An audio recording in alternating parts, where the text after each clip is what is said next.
Hi viewers, today we are going to learn a unique concept that was evolved in the late 19th century.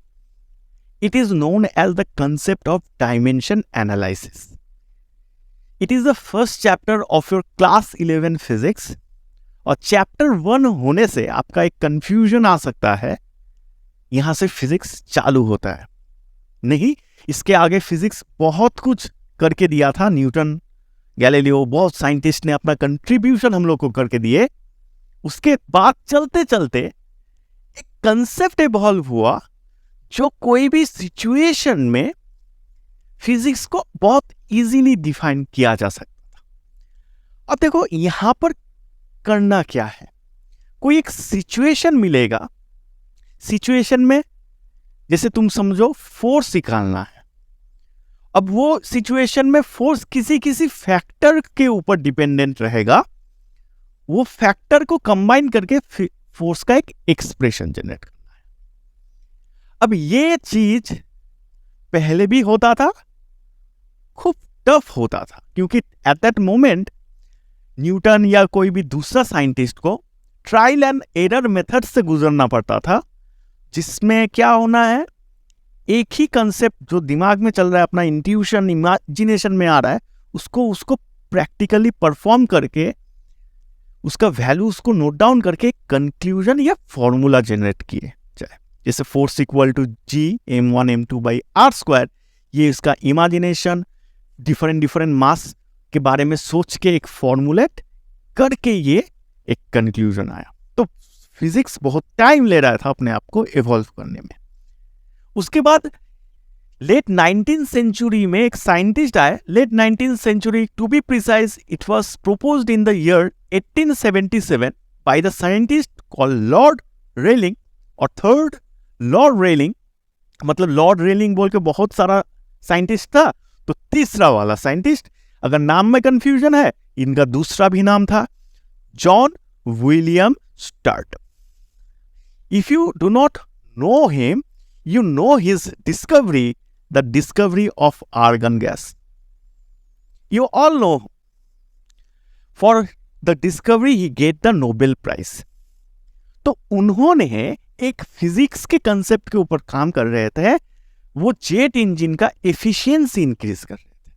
अब वो चाह ये रहे थे कि ही do not one the trial and error method, ये सोच रहे थे मैं अगर एफिशिएंसी क्या फैक्टर्स के ऊपर डिपेंड करता है और उसको मैं एनालाइज करके कोई एक फॉर्मूला अगर जनरेट करके दूं तो मेरा काम इजी हो जाएगा।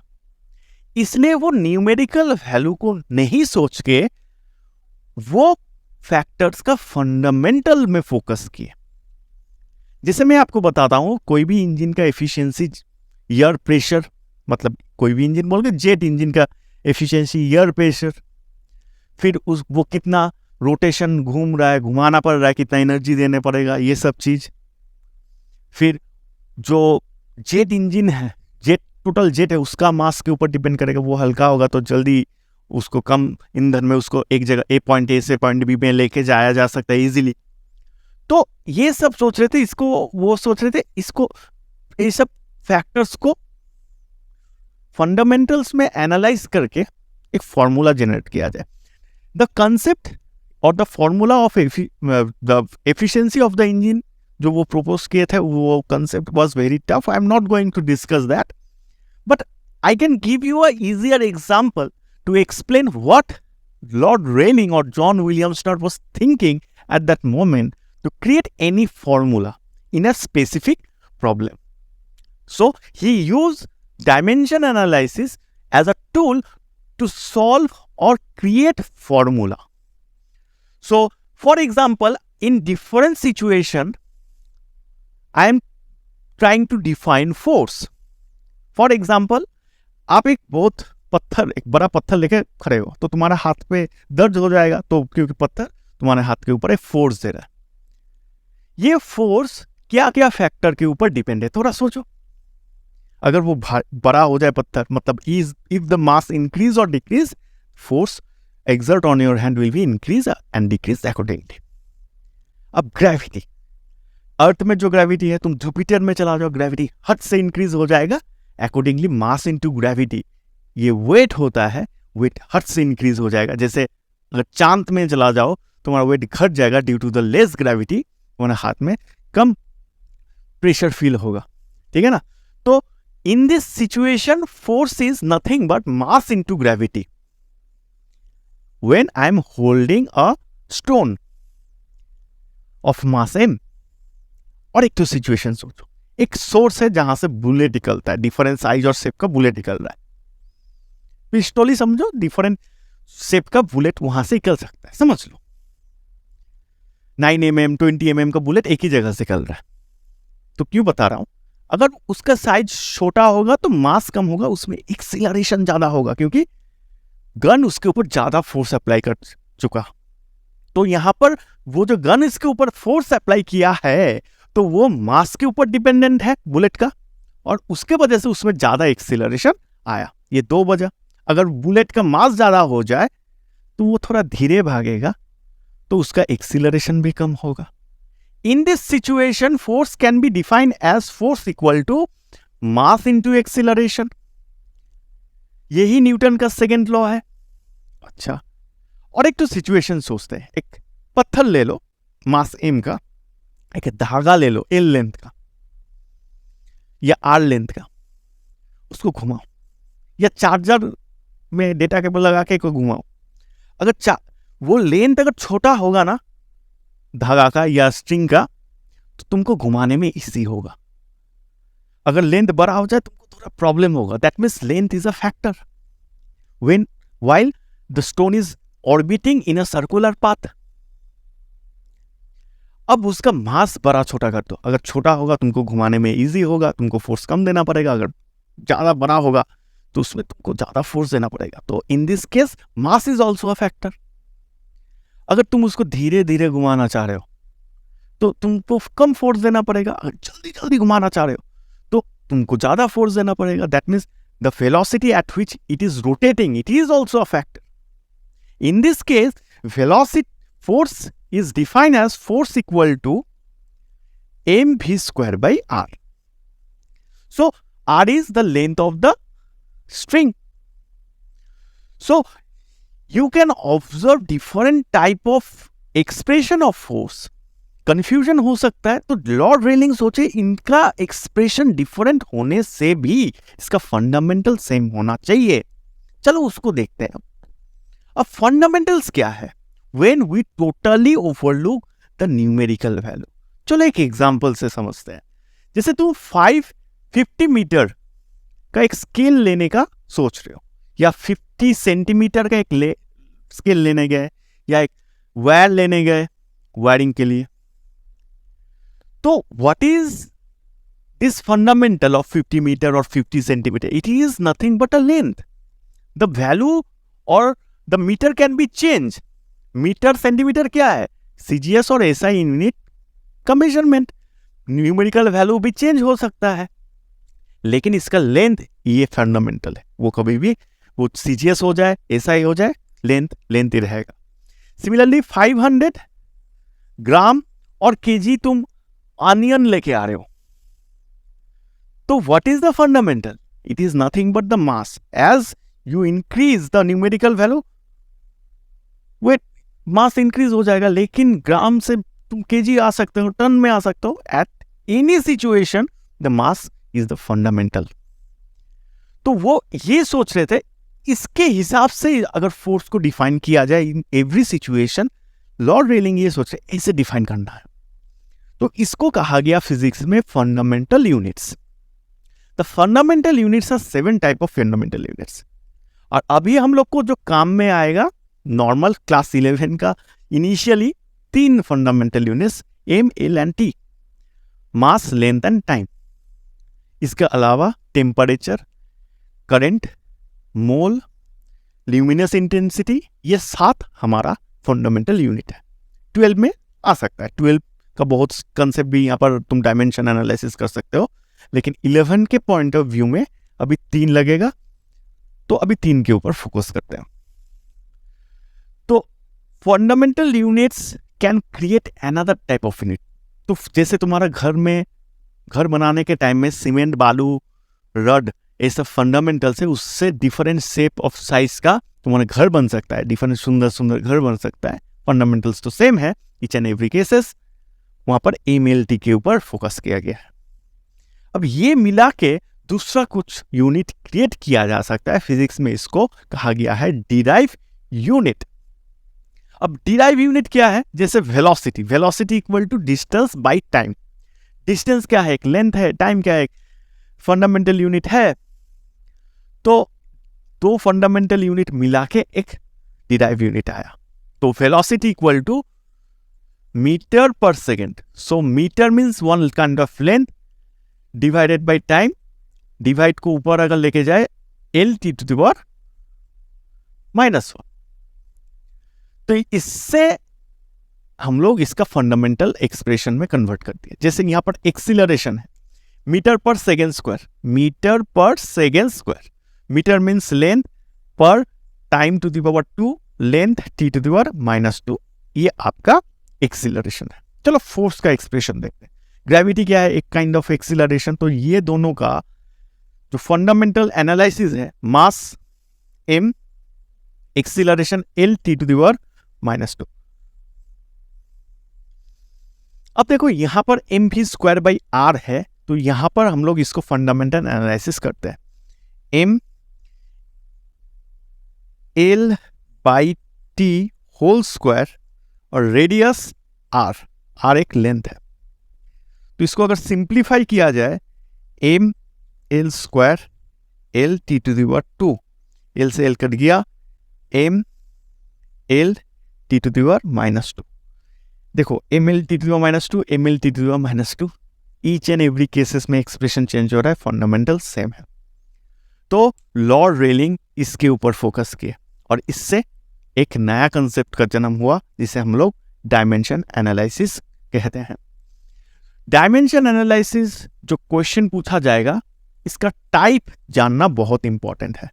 और एक चीज हम लोग का क्लियर हो चुका है, फिजिक्स में बहुत कुछ हो चुका था जिसको फंडामेंटली एक्सप्रेस करना लॉर्ड रेलिंग या जॉन विलियम स्टर्ट ने किया था। तो MLT का एक्सप्रेशन हम लोग का बहुत इंपॉर्टेंट है। इसको एक चार्ट में दिया जाता है बुक में, उसको रटना पड़ता है। चलो हम लोग यहाँ पर रटेंगे, चीज को नहीं जान के भी यहाँ पर हम लोग बहुत सारा प्रॉब्लम सॉल्व कर सकते हैं एज अ फंडामेंटल्स। चलो अभी हम लोग डिफरेंट यूनिट जो पहले से बन चुके थे तो उसका फंडामेंटल एक्सप्रेशन देख लेते हैं इन टर्म्स ऑफ MLT। अभी एक चीज देखो, जब फोर्स इक्वल टू mv²/r लिखे थे और यहां से तुम सॉल्व करके MLT टू द पावर -2 लाए थे, तो एक चीज तुम सोचो, यहां पर जो फैक्टर्स है मास, वेलोसिटी और टाइम, एक स्पेसिफिक अरेंजमेंट में है। ऐसे नहीं जो वेलोसिटी नीचे आ गया r ऊपर आ गया, और ये स्पेसिफिक अरेंजमेंट आया बोल के ये चीज force equal to mass into acceleration से भी इक्वल हो गया। डायमेंशन एनालिसिस तुमको ये स्पेसिफिक अरेंजमेंट को सिखाएगा। अब ये स्पेसिफिक अरेंजमेंट में इन जनरल प्लस माइनस नहीं आ रहा है, मल्टीप्लिकेशन और डिवीजन आ रहा है। तो मल्टीप्लिकेशन और डिवीजन को यहां पे रिलेशन के हिसाब से कंसीडर किया जाएगा। ये रिलेशन को छोटा से हम लोग डायरेक्ट प्रोपोर्शनल और इनवर्स प्रोपोर्शनल कहते हैं। लेकिन इसमें एक प्रॉब्लम है, डायरेक्ट प्रोपोर्शनल और इनवर्स प्रोपोर्शनल के टाइम में हम लोग क्या सोचते हैं, force is directly proportional to mass. अगर मैं ये बताया तो मैं मास का पावर 2 नहीं सोचूंगा, मास का पावर 1 सोचूंगा। और डायरेक्टली प्रोपोर्शनल टू एक्सीलरेशन, तो वो टाइम में भी मैं ए का पावर 1 सोचूंगा। लेकिन यहां पर तो पावर भी डिफरेंट है, किसी जगह में और देखोगे पावर और डिफरेंट आ सकता है। तो डायमेंशन एनालिसिस नॉट ओनली तुमको ये अरेंजमेंट सिखाएगा, ये जो फैक्टर्स है, फैक्टर्स का क्या पावर होगा वो भी तुमको निकाल के देगा। तो तुम्हारा पॉइंट ऑफ व्यू क्लियर होना चाहिए। जब मल्टीप्लिकेशन और डिवीजन से ही रिलेशन आएगा, अगर कोई प्लस माइनस है उसको बाद में करेंगे, और उसमें एक्चुअली क्या नहीं, उसमें कोई रिलेशन नहीं है, वो इक्वेशन है। ठीक है ना, वो फैक्टर्स को हम लोग इक्वेशन में एक्सप्रेस कर रहे हैं, अभी हम लोग रिलेशन में है। तो पहले हम लोग MLT का एक्सप्रेशन से क्या क्या मल्टीप्लीकेशन, मतलब मैं तो बताया रिलेशन 2 ही है फिजिक्स में अभी तक, इससे दूसरा कैसे फिजिकल क्वांटिटी को एक्सप्रेस करते हैं उसको इजीली देख लेते हैं। चलो, अगर मेरा बात ये सच है तो मैं तुमको बहुत सारा यूनिट मल्टीप्लिकेशन और डिवीजन से ही करके दूंगा। तो देखो, नंबर 1 फोर्स बाय लेंथ, ऐसे करके याद रखो, फोर्स पढ़ लिए और फोर्स के हेल्प से मल्टीप्लिकेशन और डिवीजन से तुम करोगे। तो ml(T⁻²), ml(T⁻²), इसमें लेंथ है, लेंथ कट जाएगा, l L⁻0 T⁻², जीरो नहीं भी इसको हटा भी सकते हो, वैनिश कर सकते हो, ऐसे भी लिख सकते हो। इसको कहा जाता है सरफेस टेंशन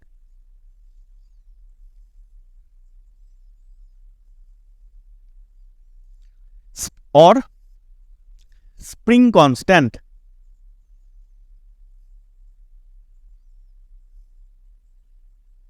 याद रखो, फोर्स को लेंथ से डिवाइड करने से सरफेस टेंशन और स्प्रिंग कांस्टेंट। स्प्रिंग कांस्टेंट क्या है?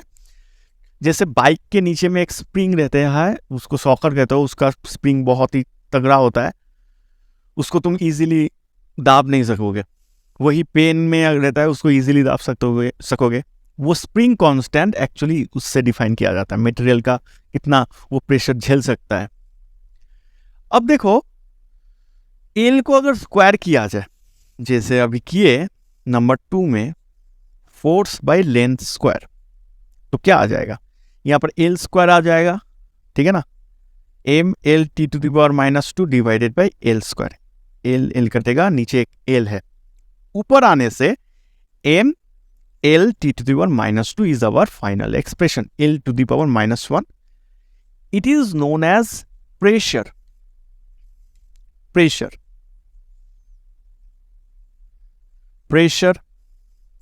Young modulus।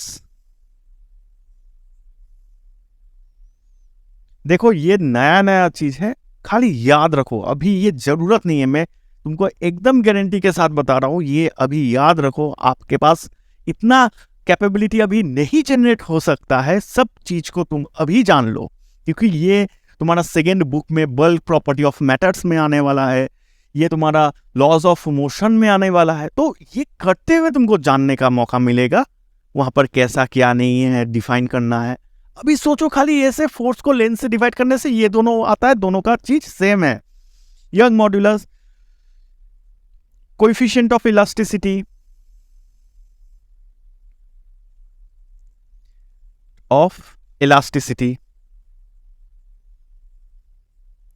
Coefficient of elasticity, इसको ही कहा जाएगा बल्क मॉड्यूलस।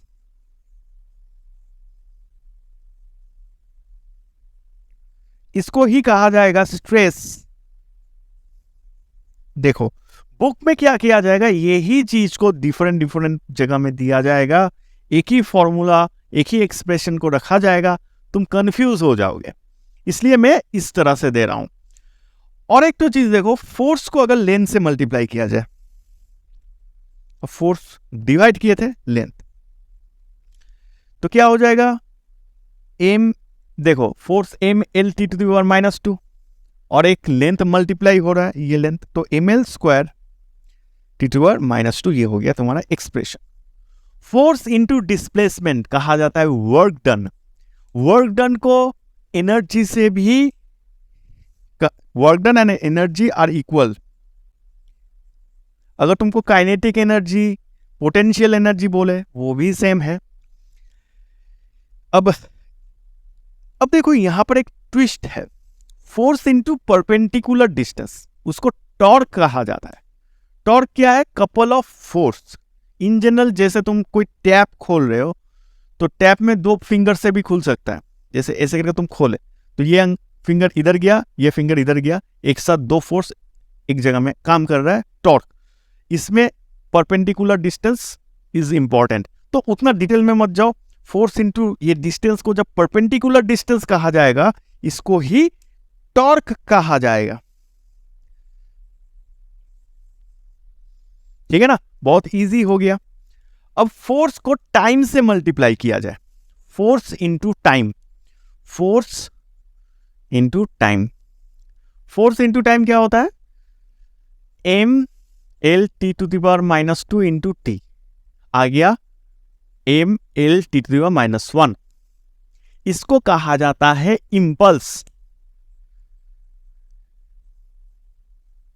इंपल्स क्या है, जैसे महेंद्र सिंह धोनी ने सिक्सर मारा हेलीकॉप्टर शॉट से, तो यहां पर बॉल और बैट का पॉइंट ऑफ कांटेक्ट बहुत कम समय के लिए ह्यूज फोर्स जनरेट करके दिया। ये सिचुएशन को आप इंपल्स कह सकते हो। पर मास इंटू वेलोसिटी, जैसे mass into M V, momentum कहा जाता है मास के लिए एम, वेलोसिटी का मीटर पर सेकेंड। देखो इसका डायमेंशन और इसका डायमेंशन, मोमेंटम सेम है, मोमेंटम का डायमेंशन सेम है। अच्छा, प्लंक कांस्टेंट, प्लंक कांस्टेंट बहुत ही इंपॉर्टेंट, यहां पर प्लंक कांस्टेंट।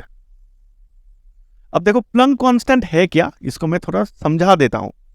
ये सब चीज यूनिक है, नया है, आपको दिक्कत हो सकता है तो देख लो।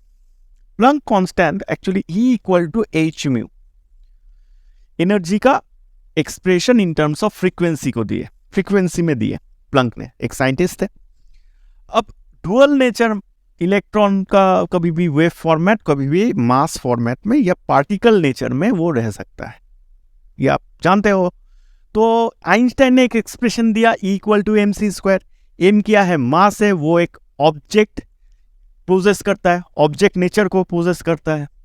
अब तब आया डुअल नेचर में वेव नेचर। वेव नेचर में जब एनर्जी को वेव कुछ फिजिकल क्वांटिटी से एक्सप्रेस करना है, मतलब एनर्जी को कुछ वेव वाला थिंग से, वेव वाला एक्सप्रेशन से रिप्रेजेंट करना है, तब E equal to H mu, mu is frequency, ये वेव में रहता है, तो energy in terms of wave. अब एनर्जी क्या है, वर्क डन, वर्क डन क्या है, M L T to the power -2 divided by frequency, frequency is 1 by time T to the power -1, frequency equal to 1 by time और T to the power -1। ये कटेगा, T to the power -1 आ जाएगा, M L T to the power -1। This is the final expression.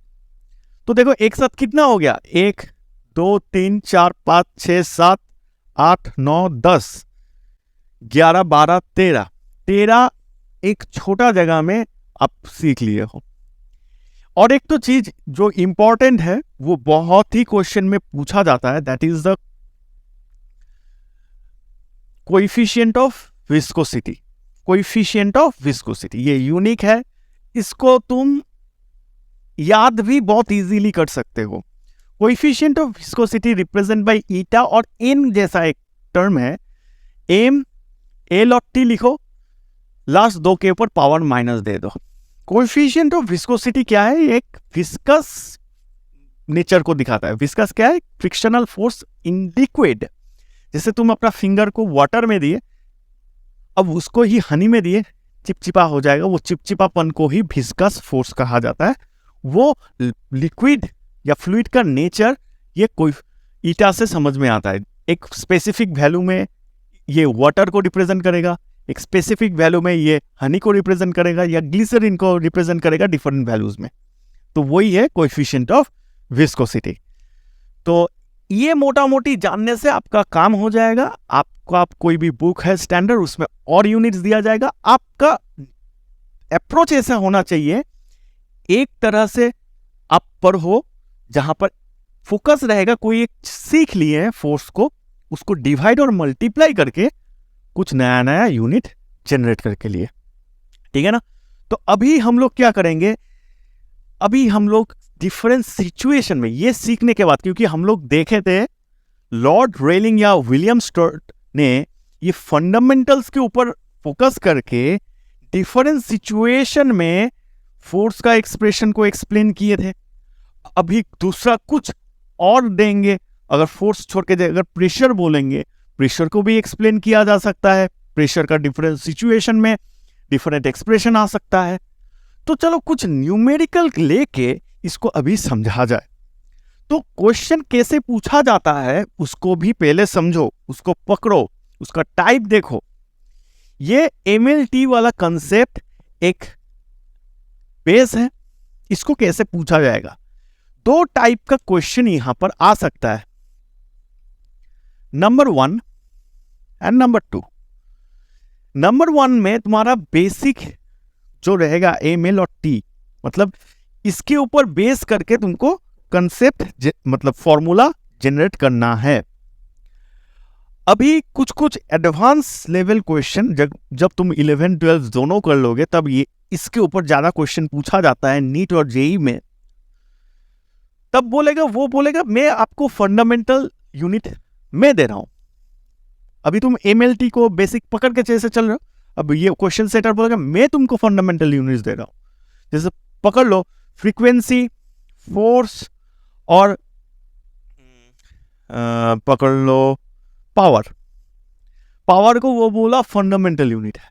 अब coefficient of viscosity इसका m LT to the power -1 ऐसा तो expression अभी हम लोग पढ़े, तो वो बोला MLT को फंडामेंटल यूनिट नहीं, इसको फंडामेंटल यूनिट पकड़ के तुम कोएफिशिएंट ऑफ विस्कोसिटी को एक्सप्रेस करो। आया ना मजा। तब देखो ऐसा आ सकता है म्यू, मुझे मालूम नहीं, mu to the power -2, force to the power 3, power to the power -1, ऐसे आ सकता है। ऐसे जब एक्सप्रेस करोगे तब ये फंडामेंटल यूनिट के ऊपर डिपेंडेंट है। चलो कुछ क्वेश्चन करते हैं टाइप 1 के ऊपर, तो कंसेप्ट हमारा क्लियर हो जाएगा। तो फर्स्ट क्वेश्चन,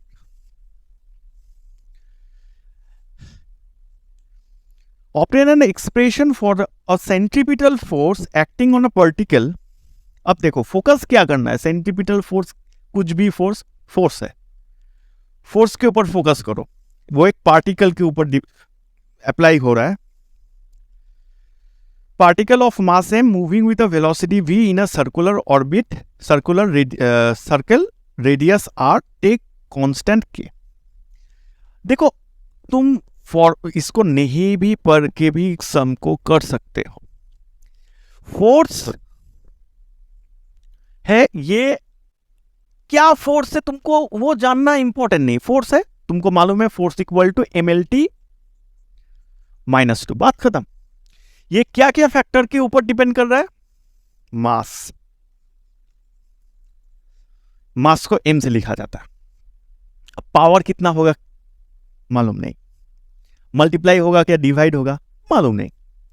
वेलोसिटी के ऊपर डिपेंड करता है LT टू द पावर -1, और वो रेडियस है r, लेंथ है।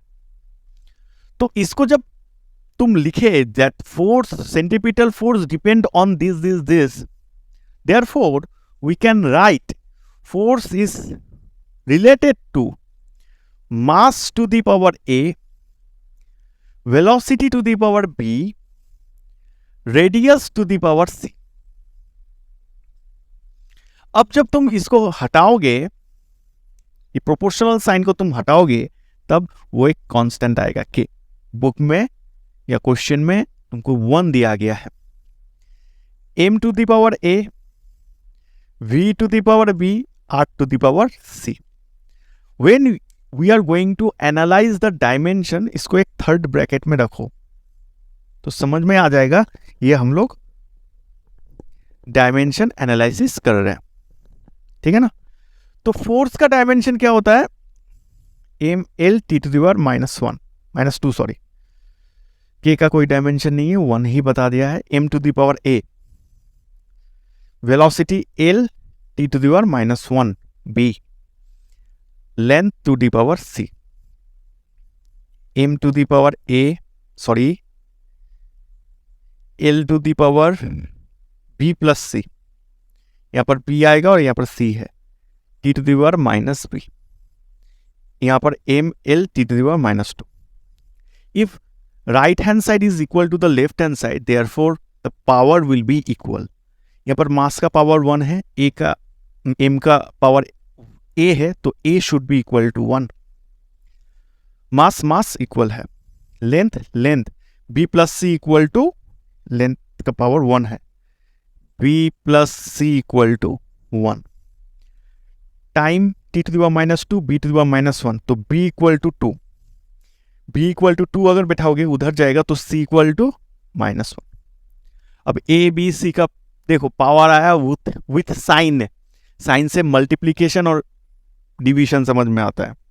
अगर प्लस में है तो वो क्वांटिटी मल्टीप्लाई रहेगा और माइनस में है तो डिवाइड रहेगा। तो कितना इजी कंसेप्ट आ गया। तो ये वाला लाइन में अगर हम लोग पावर को बैठाए, फोर्स इक्वल टू के का वैल्यू 1, ए का वैल्यू 1, तो एम, वी का पावर कितना है 2, एम वी स्क्वायर बाई, अभी बताए थे ना वो देखो फॉर्मूला के तरह से ऐसे आ चुका। तो अब बहुत इजी हो रहा है, और 2-3 सम करेंगे तो और इजी हो जाएगा। नेक्स्ट प्रॉब्लम हम लोग देखते हैं। अगर कोएफिशिएंट ऑफ विस्कोसिटी वाला कोई भी सम आ रहा है उसको अच्छा से करो, क्योंकि कोएफिशिएंट ऑफ विस्कोसिटी मुझे मालूम नहीं, हम लोग भी जब क्वेश्चन सेट करते हैं उसमें क्वेश्चन देते ही है। A small spherical ball of radius r falls with a velocity v through a liquid। अब एक बॉल गिर रहा है लिक्विड में जिसका बॉल का रेडियस r है, वो v वेलोसिटी में जा रहा है लिक्विड में। Coefficient of viscosity eta, find the viscous drag F। अब विस्कस ड्रैग क्या है नहीं है इंपॉर्टेंट नहीं है, तुमको निकालने क्या बोला है, विस्कस ड्रैग F बोला है तो इट इज फोर्स, फोर्स निकालने बोला है। तो ऊपर में जो जो क्वांटिटी बताया मास रेडियस, इस अब विस्कस ड्रैग इसके ऊपर डिपेंड करता है। एज्यूम दैट द अच्छा on the ball, assume it depends on eta R and V. तो देखो विस्कस ड्रैग किसके ऊपर डिपेंड कर रहा है, viscous drag that is the force depends on eta to the power A, velocity to the power B, and the radius to the power c. If I remove this directly proportional sign, I have a proportional constant that is equal to 6 pi according to the question. So F equal to 6 pi, eta to the power a, velocity to the power b, r to the power c. तो अब dimension analysis करो, third bracket दे दो तो समझ में आएगा तुम dimension analysis करने वाले हो।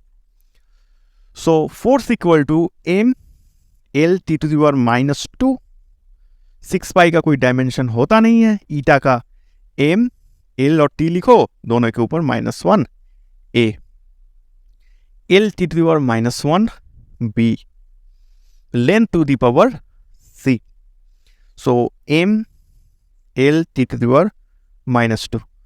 अब देखो m एक ही जगह में है तो m to the power a, length to the power minus A B C, length to the power minus A plus B, देखो यहाँ पर प्लस है यहाँ पर माइनस साइन, मल्टीप्लाई होने के बाद length plus C, time to the power minus B. अब देखो माइनस बी और माइनस ए, अब दोनों का पावर तुम इक्वल कर लो, एम का पावर 1 है तो ए इक्वल टू 1 आ गया, एल का पावर 1 है तो minus A plus B plus C equal to 1। A का वैल्यू अभी तुमको मिल गया 1, तो यहाँ पर 1 -1 इधर जाएगा तो B plus C equal to 2 हो जाएगा। Fine, okay, minus B minus A equal to -2, minus B minus A equal to -2, minus common ले लेते हैं, B plus A equal to 2, A का वैल्यू 1 है उधर जाएगा तो -1 हो जाएगा, 2 - 1 that is b equal to 1। अगर तुम b का वैल्यू यहाँ पर बैठाओगे, ये b के जगह में 1 बैठाओगे तो 1 इधर है उधर जाएगा 2 - 1, तो यहाँ से तुमको मिलेगा c equal to 1। So a equal to 1, b equal to 1 and c equal to 1। If I replace a, b and c by 1, I will get the expression of viscous force or whatever it asking, F equal to 6 pi eta VR। इसको ही strokes law, अगर मैं गलती नहीं कर रहा हूँ, strokes law कहा जाता है। ये बल्क प्रॉपर्टी ऑफ फ्लूइड्स में सेकेंड बुक में तुमको मिलेगा, ठीक है ना। तो ये फोर्स का एक्सप्रेशन देखो, कोएफिशिएंट ऑफ विस्कोसिटी, वेलोसिटी जिससे वो आ रहा है, तुम उतना फोकस करो फैक्टर्स क्या है, क्या निकालने बोला है उसको इधर रखो और फैक्टर्स को राइट हैंड साइड में रख दो। इसमें सुविधा होगा, तुमको ब्लड प्रेशर कम आएगा। क्या है नहीं है उतना जानने का अभी पॉसिबिलिटी बहुत ही कम है, क्योंकि फर्स्ट चैप्टर से हम लोग आइडिया ले रहे हैं क्या क्या फैक्टर में बन रहा है, और वो कंसेप्ट को नहीं जान के हम लोग दूसरा फॉर्मूला एक्सप्रेशन जनरेट कर रहे हैं। देखो दूसरा, a body of mass M hang at one end of a spring executing simple harmonic motion prove that t equal to 2 pi root over m by k. t equal to 2 pi root over m by k. So एक spring है, spring के ऊपर एक पत्थर या कुछ M मास रख दिया तो वो दब गया, दब के ऐसे ऐसे ऐसे ऐसे होगा ना, इसको ही टू एंड फ्रो मोशन कहा जाता है। ये टू एंड फ्रो मोशन को ही तुमको सिंपल हार्मोनिक मोशन कहा जाता है। अब यहां से प्रूफ करने बोला है तो T is the time period, तो टाइम पीरियड टे depends on mass of the object, so we do not know, we have to prove. So at that situation we are considering the power as a and it depends on the type of the spring, that is the spring constant k to the power b. spring constant क्या है, force by length, ठीक है ना। तो अब ये हटाओगे तो एक कांस्टेंट आएगा, यहां से मालूम चल रहा है कांस्टेंट का वैल्यू 2 पाई होगा, तो t equal to 2 pi m to the power a k to the power b। अब डायमेंशन एनालिसिस कर लो, तो m0 यहां पर m नहीं है, l0 t to the power 1, 2 pi का कुछ नहीं dimension, m to the power a। अच्छा, फोर्स बाय लेंथ, फोर्स क्या होता है, M L T to the power -2 divided by length, length cut गया, M L T to the power -2 to the power B. अब देखो इसको अगर simplify किया जाए, एम का पावर आएगा बी, यहां पर ए है तो M to the power A plus B. अच्छा, टी का power T to the power -2b। अब देखो बार बार नहीं लिख रहे हैं, तो A plus B equal to 0, m का power a plus B equal to 0 और -2b इक्वल टू 1। t का पावर सेम होना चाहिए, तो -2b equal to 1, b equal to -1/2। -1/2 अगर यहां पर b देखोगे तो उधर जाएगा तो प्लस हाफ हो जाएगा, तो a equal to plus half. तो ये एक्सप्रेशन में अगर बैठाएंगे हम लोग, t equal to 2 pi m to the power half k to the power -half, minus होने से डिवाइड हो जाएगा तो k to the power half. ये हाफ को अगर कॉमन लेके मैं एक रूट लिख सकता हूं, तो t equal to 2 pi root over m by k। Very simple, देखो 4-5 सम करो हो जाएगा, बात खत्म, ठीक है ना। और एक तो सम करते हैं तो इसमें और कुछ बचेगा नहीं, पूरा इसको खत्म कर देंगे, मार डालेंगे, यहां पर कुछ रखेंगे नहीं। देखो लास्ट सम करके पूरा कॉन्सेप्ट को एकदम निचोड़ लेंगे। एक रेनॉल्ड्स नंबर बोल के एक चीज होता है, एक Reynolds number is a dimension less quantity determine the condition of a lamina flow. अब छोड़ दो ये लैमिना फ्लो क्या है नहीं है बाद में, of a viscous liquid of a pipe, Nr is a friction of the density of the liquid rho। मतलब Nr जो रेनॉल्ड्स नंबर है उससे फ्रिक्शन कुछ डिनोट हो रहा है। अच्छा, फंक्शन सॉरी फ्रिक्शन नहीं पता है, मैं गलती से बता रहा। Nr is a function of a density of a liquid, its average speed v and coefficient of viscosity। so Nr एक रेनॉल्ड्स नंबर है जो एक फंक्शन है। रेनॉल्ड्स नंबर क्या है नहीं है हटाओ, it is a dimensionless quantity, that means m, l और t का power 0। It depends on the coefficient of viscosity, average velocity, velocity बोल के कुछ बोला है, density to the power c, and it is directly proportional with the diameter of the pipe, ठीक है ना, directly proportional with the diameter. अब देखो मैंने बताया था कभी भी क्वेश्चन में ये बता रहा है डायरेक्टली प्रोपोर्शनल, तो डायमीटर का पावर 1 होना चाहिए, डायमीटर का पावर 1 होना चाहिए। अब इसको डायमेंशन एनालिसिस अगर करें तो लेफ्ट हैंड साइड में मेरा क्या आएगा, m to the power 0, l to the power 0, t to the power 0, एक डायमेंशनलेस क्वांटिटी है, तो m l t -1 whole to the power a, l t to the power minus velocity तो 1। अच्छा, यहाँ पर b पकड़ लेते हैं, 2 बार सील लिए हैं। So density is mass by volume, l to the power volume l to the power -3 and length to the power 1. Now we are going to calculate m to the power a, m to the power c, therefore m to the power a plus c. Okay, fine. l minus a plus b minus 3c. अच्छा, l to the power minus a plus b minus 3c और यहाँ पर 1 है plus 1 time to the power minus a minus b minus A minus, अब सब तो 0 है, तो a plus C equal to 0, a plus C equal to 0, therefore a equal to minus C. Okay, minus A minus B equal to 0, तो minus A equal to A, minus A minus B equal to 0, तो a equal to minus B हम लोग ले सकते हैं। Okay, ये दोनों relation से हम लोग एक चीज एस्टेब्लिश कर सकते हैं, अगर c equal to B, minus C equal to minus B, therefore c equal to B, ये भी हो रहा है, ये दोनों इक्वेशन से हम लोग को ये मिला। अब देखो, minus A plus B minus 3c plus 1 equal to 0, अब ये 1 को उधर लेके जाएंगे तो -1 हो जाएगा।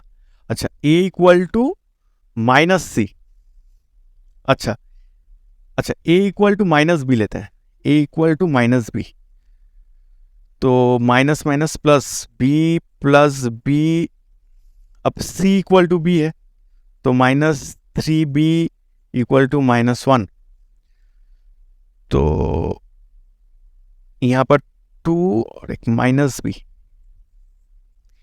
-1 b इक्वल टू 1। अगर b इक्वल टू 1 होगा तो c इक्वल टू 1 होगा, c इक्वल टू अगर 1 है तो a इक्वल टू -1 है, c इक्वल टू 1 होने से यहां पर बैठाने से c इक्वल टू -1 आ गया ना, a b c आ गया, a b c और वैल्यू आ गया। अब यहां पर वैल्यू बैठा दो,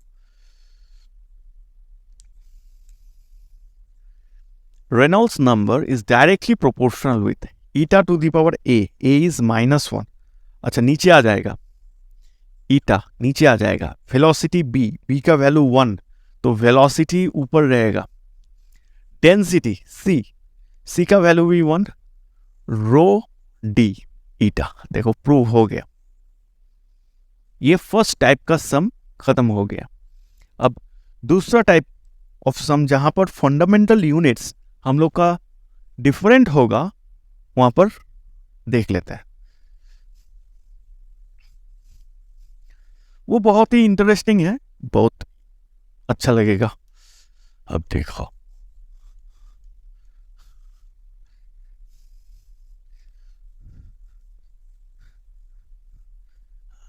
अच्छा चलो एक दो सम उसमें करते हैं, सॉरी। अच्छा, calculate the dimension of force and impulse taking velocity, density and frequency as a basic quantity. That means velocity, density, we have to find force. Find the dimension of force and impulse. Force and impulse, we have to find the dimension of force. And we cannot consider MLT as a dimension. The fundamentals are velocity, density, okay, velocity, density and frequency. So force जैसे MLT force equal to MLT to the power -2 है, अब velocity, density और frequency में इसको represent करना है। Very easy. Substitution method से ये काम बन जाएगा। क्या करना है, एम को सब्स्टिट्यूट करना है, एल को, और टी को सब्स्टिट्यूट करना है। सिस्टम ऑफ इक्वेशन ये बताता है यू हैव 3 वेरिएबल और 3 वेरिएबल को सब्स्टिट्यूट करना है, तो इजीली चीज हो जाएगा। अब देखो सब्स्टिट्यूशन क्या होता है, इसको लिखो L T to the power -3 T to the power -1। तो time in terms of time को, लेंथ को और मास को, mass by volume, mass by, क्या कर रहे हैं भाई, M L T to the power -3। चलो यहां पर 1 by time, time equal to frequency to the power -1। Okay, जैसे टाइम को यहां पर हम लोग सब्स्टिट्यूट कर सकते हैं, frequency to the power -1 whole to the power 2। जैसे देखो सब्स्टिट्यूट हो गया। अच्छा, टाइम इधर में है, चलो इसमें टाइम और बैठाओ, velocity equal to length into time to the power -1 होने से फ्रीक्वेंसी बैठाओ। समझ में आ रहा है ना, यहाँ पर -1, या देखो ना यहाँ पर टी टू द पावर -1 का मतलब क्या है, फ्रीक्वेंसी है ना, वहां से टाइम का वैल्यू निकाले थे, यहां से ये रिलेशन आया था। तो अब लेंथ चाहिए, velocity by frequency equal to length. अब देखो ये लेंथ को भी सब्स्टिट्यूट तुम कर सकते हो वेलोसिटी बाई फ्रीक्वेंसी से, ठीक है ना, तो ये सब्स्टिट्यूट हो गया। अब मास मुझे चाहिए, लेंथ का वैल्यू आ चुका है। अब डेंसिटी में rho equal to M, length मतलब, अच्छा एक काम करते हैं, एम एल, इसको थोड़ा यहां पर करते हैं, नहीं तो कैलकुलेशन मेरा बिगड़ जाएगा। एल क्यूब, ये एल क्यूब को क्रॉस मल्टीप्लाई करते हैं, एल क्यूब इधर आ गया, तो mass equal to rho into L cube. L का value velocity divided by frequency, rho velocity by frequency, ये क्यूब, ये क्यूब, ये हो गया मास। ओके फाइन, तो मास का वैल्यू भी हम लोग के पास आ गया, density, velocity to the power 3, frequency to the power 3। अब इसको सिंप्लीफाई कर लेते हैं, rho v to the power 4, frequency to the power 4, और यहां पर आएगा, यहां पर -2 है ना, तो -2 होने से +2, ये 2 कट जाएगा, rho velocity to the power 4, frequency to the power 2, ये मेरा फोर्स का एक्सप्रेशन है। आ गया, तो force in terms of rho V and frequency. Impulse, impulse is force into time, force into अगर टाइम करोगे तो इम्पल्स का आएगा frequency M L T to the power -1। Very simple. अब एम का वैल्यू तुमको मालूम है, एल का वैल्यू मालूम है, टी का वैल्यू मालूम है, अब बैठा सकते हो ना, तो बहुत ही इजी है। ये सेकेंड टाइप का है। और एक सम कर लेते हैं, इससे और क्लियरिटी आएगा। तो ये टाइप का सम तुमको नीट जेईई में पूछा जाता है। अगर स्टैंडर्ड स्कूल में पढ़ रहे हो तो स्टैंडर्ड स्कूल में तुमको ऐसा क्वेश्चन यहां पर पूछा जाएगा, ठीक है ना। ऐसा तो हार्ड नहीं है, तो इजी है, तो इसको किया जा सकता है। तो अब देखो दूसरा टाइप और एक तो कर लेते हैं, तो उसमें और एक क्लियरिटी आएगी।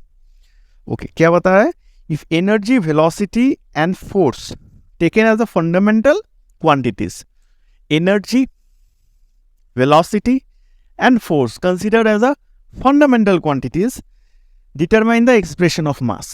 So we have to determine the expression of mass. Mass को कैसे represent किया जा सकता है। Energy is nothing but work done.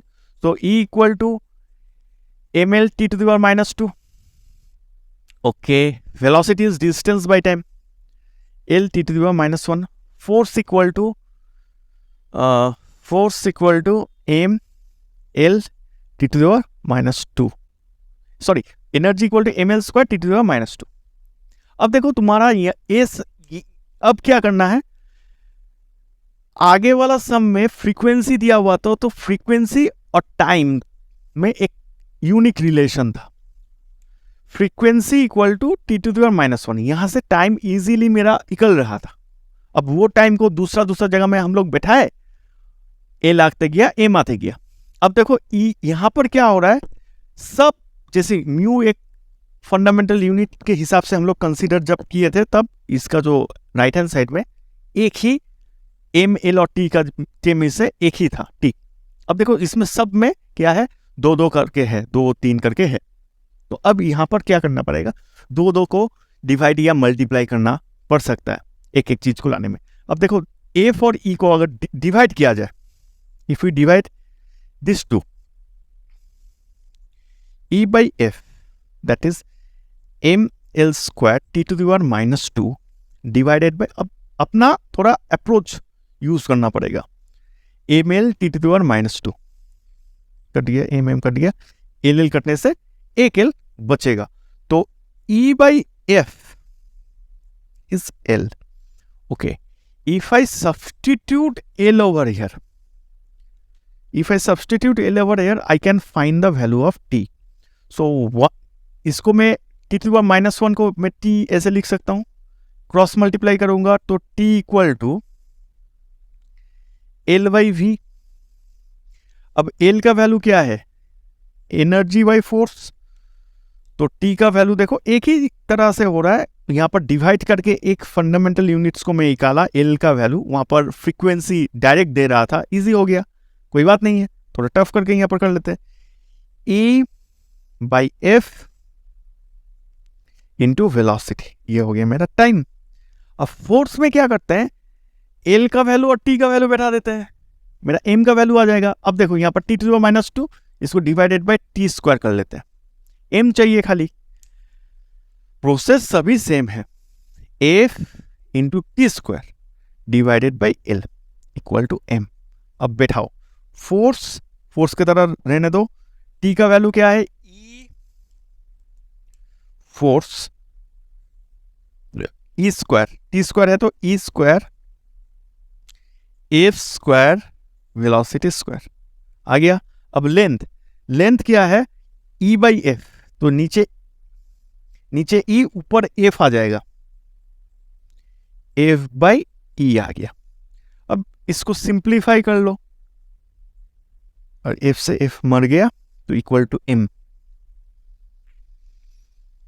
A by V square, E by M equal to E by V square, E by velocity square या E V to the power minus 2। देखो बहुत ही simple है, ये type का सम है। और कुछ type of sums यहां पर दिया जा सकता है जो शॉर्ट क्वेश्चंस में एकदम डेफिनेटली पूछेगा, चलो उसको देख लेते हैं।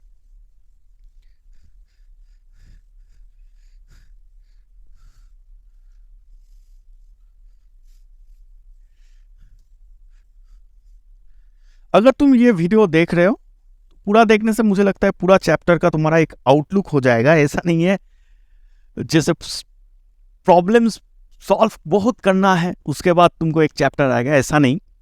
तुम इसको कुछ सम को अच्छा से एब्जॉर्व करके एनालाइज कर सकते हो। अब देखो कुछ प्लस माइनस वाला इक्वेशन से हम लोग डायमेंशन कैसे एक्सट्रैक्ट कर सकते हैं। जैसे 2-3 सम करेंगे, बन जाएगा, जैसे P plus A by V square into V minus B equal to R T, F equal to A root X plus B T square. यहां पर ए और बी का तुम्हें डायमेंशन निकालना है, सीजीएस एसआई जो भी यूनिट तुमको बोले। कभी कभी बोलता है ए और बी को इंडिविजुअली निकालो, ए इंटू बी का कंबाइंड यूनिट क्या हो सकता है, ए बाई बी का यूनिट क्या हो सकता है। देखो उतना झमेला नहीं करना है, कंफ्यूजन नहीं रखना है। ए और बी का इंडिविजुअल यूनिट लेने से अगर हम लोग जान लिए तो वहां से हम लोग A by B we can find everything. So starting with this because it is very easy to understand. अब देखो फोर्स का एक्सप्रेशन इधर में है, तो ये टोटल फोर्स होना चाहिए। अब एडिशन कब होता है, अगर दोनों चीज इक्वल है, जैसे 5 सेंटीमीटर प्लस 5 सेंटीमीटर या 15 सेंटीमीटर, दोनों अगर सेंटीमीटर में है तो वो ऐड होगा, वो ऐड होके 20 सेंटीमीटर जनरेट करके देगा। अब फोर्स है तो 5 न्यूटन के साथ 15 न्यूटन, तो मिला के 20 न्यूटन आया। तो यहां पर क्या है, ये भी एक फोर्स है, ये भी एक फोर्स है, ये दोनों ऐड होके अल्टीमेटली फोर्स बना रहा है। तो मुझे तो न्यूमेरिकल एनालिसिस नहीं करना है, मुझे तो डायमेंशन एनालिसिस करना है। So in this section this is a force, this is a force, therefore dimension of A root x is the dimension of force. Similarly, dimension of force is equal to b t square. बात खत्म। तो equate करो A, अब x क्या है, distance को समझा रहा है, l to the power half equal to force m l t to the power -2। l से l कट जाएगा, A equal to m l to the power half t to the power -2। तुम्हारा A का unit आ गया। अगर तुमको CGS unit में बोले तो CGS में m को लिखो ग्राम, इसको लिखो सेंटीमीटर, टाइम को लिखो सेकेंड। SI यूनिट में भी टाइम सेकेंड में होता है, ये मीटर में आएगा, ये kg आ जाएगा। kg metre to the power half पर सेकेंड स्क्वायर, यूनिट अगर पूछे मैं दिखा दिया। Similarly m l t to the power -2, b का डायमेंशन मुझे पूछना है, टाइम का t स्क्वायर। अब इधर आएगा डिवाइड होगा तो t टू द पावर 4। देखो सिंप्लीफिकेशन तो आएगा ना, ये तो समझ में आ रहा है। ये नीचे आएगा फिर ऊपर आएगा तो t टू द पावर -2 होके m l t to the power -4 आ जाएगा इक्वल टू b। अब a और b तुम्हें आ गया। अब ये दोनों को अगर मल्टीप्लाई करेगा तो भी आएगा, डिवाइड करोगे तो you can find the answer very easily. So what we gain the concept is whenever we add these things are same and the same thing is equal to force, because force ये अभी समझ में आ रहा है, ये क्या है नहीं है हमको तो समझ में नहीं आ रहा है। जो भी है ये फोर्स से इक्वल है, इंडिविजुअली फोर्स से इक्वल है। इसमें देखो यहां पर क्या हो रहा है, एडिशन देख लो, ये दोनों एडिशन हो रहा है। P से ये एक्चुअली वैन डर वाल इक्वेशन है, ये P फॉर प्रेशर है, V फॉर वॉल्यूम है, V for volume, T for temperature. तो हमको A और B निकालने में R T का कोई भी इंपॉर्टेंस नहीं है। क्यों, देखो ये दोनों सब्सट्रैक्ट हो रहा है तो मैं समझूंगा सब्सट्रैक्ट होगा, तो सब्सट्रैक्ट दोनों इक्वल क्वांटिटीज में होता है, जैसे एडिशन दोनों इक्वल क्वांटिटीज में था। अब ये समझ में नहीं आ रहा ये है क्या, ये तब हम लोग लेफ्ट हैंड साइड में जाके समझे ये फोर्स है। तो ये सब्सट्रैक्शन हो रहा है तो सब्सट्रैक्शन होगा, तो वॉल्यूम का सब्सट्रैक्शन हो रहा है। So in this case, we obtain that the subtraction will only possible, obviously we have to subtract, that the dimension of B will be equal to the dimension of volume, that is V. Let us consider this as V. So V equal to L cube आ गया। अगर CGS unit में वो बोलेगा तो centimetre cube, SI तो metre cube. Similarly, these two are equal. So dimension of pressure will be equal to the dimension of A by volume square, volume square. Okay, pressure equal to force by area, m L to the power -1 T to the power -2 equal to A, जिसको निकालना है volume L cube, इधर जाएगा m L square T to the power -2 equal to A। समझ में आ गया ना चीज। अगर इसका यूनिट पूछेगा kg मीटर स्क्वायर पर सेकेंड स्क्वायर, ऐसे करके लिखना है अगर यूनिट में पूछेगा तो। इस तरह से क्वेश्चन और पूछा जा सकता है। प्रेशर इक्वल टू, एक और क्वेश्चन लेते हैं,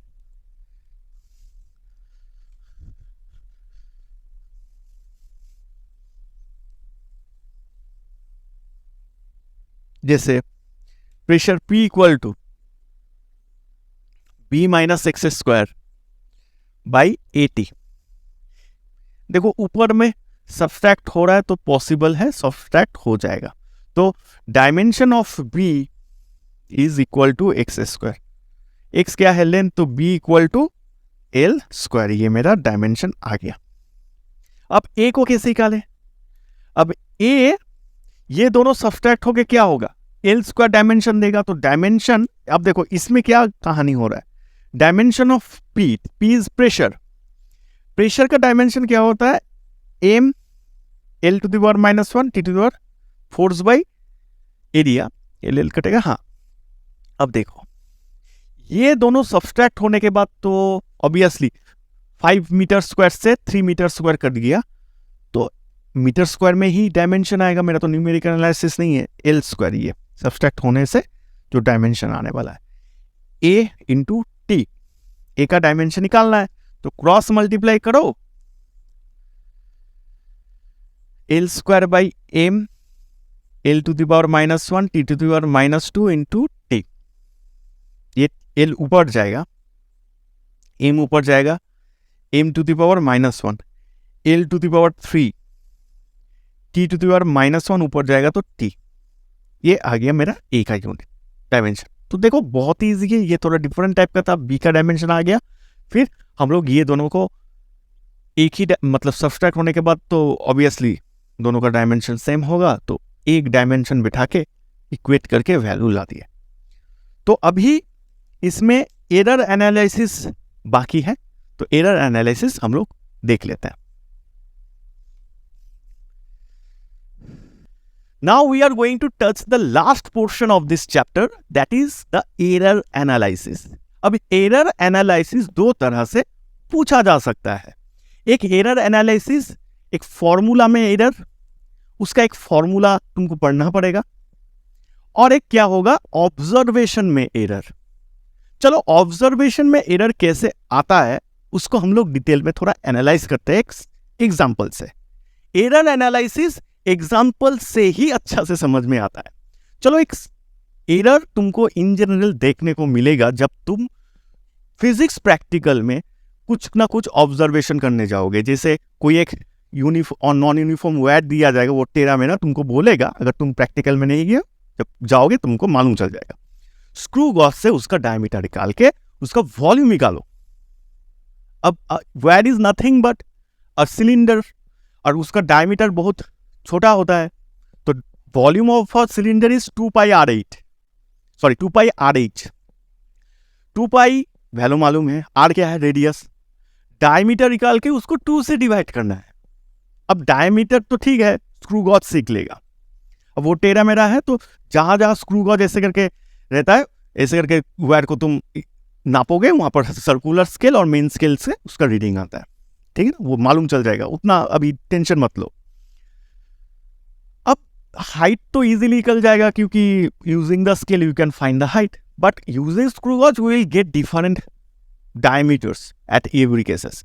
चलो मैं एक टीचर हूं, मैं तुमको एक वेट दिया, मुझे बैक ऑफ द माइंड मालूम है ये डायमीटर 5 सेंटीमीटर है, but you do not know, you are using screw gauge since the weight is टेरा मेरा, so you are getting different value. अब देखो मैं कैसे समझा रहा हूं और तुम्हारा रीडिंग क्या क्या आ रहा है समझ लो। ईच एंड 5.2 आया फर्स्ट टाइम स्क्रू गॉज से, 5.3 आया, 5.1 आया, 5.4 आया, 4 रीडिंग, 5 रीडिंग लेना चाहिए, क्योंकि जब बहुत बार डिफरेंट वैल्यूज आ रहा है तो तुमको बहुत सारा रीडिंग लेने से तुम एक्यूरेट जगह में पहुंच जाओगे। तो ठीक है, देखो 5 रीडिंग लेने आए तो 5.2 चलो 5.2 आ गया, तो इतना रीडिंग में से कौन रीडिंग ले, तो इसका तरीका क्या है तुमको तो बैक ऑफ द माइंड, मुझे तो मालूम है 5 मिलीमीटर इसका डायमीटर है, लेकिन तुमको मालूम नहीं है तुम इतना रीडिंग लिए। At that moment which reading is the correct, इतना रीडिंग में से स्टूडेंट को क्या लगेगा तब मैं बताऊंगा। So take the average.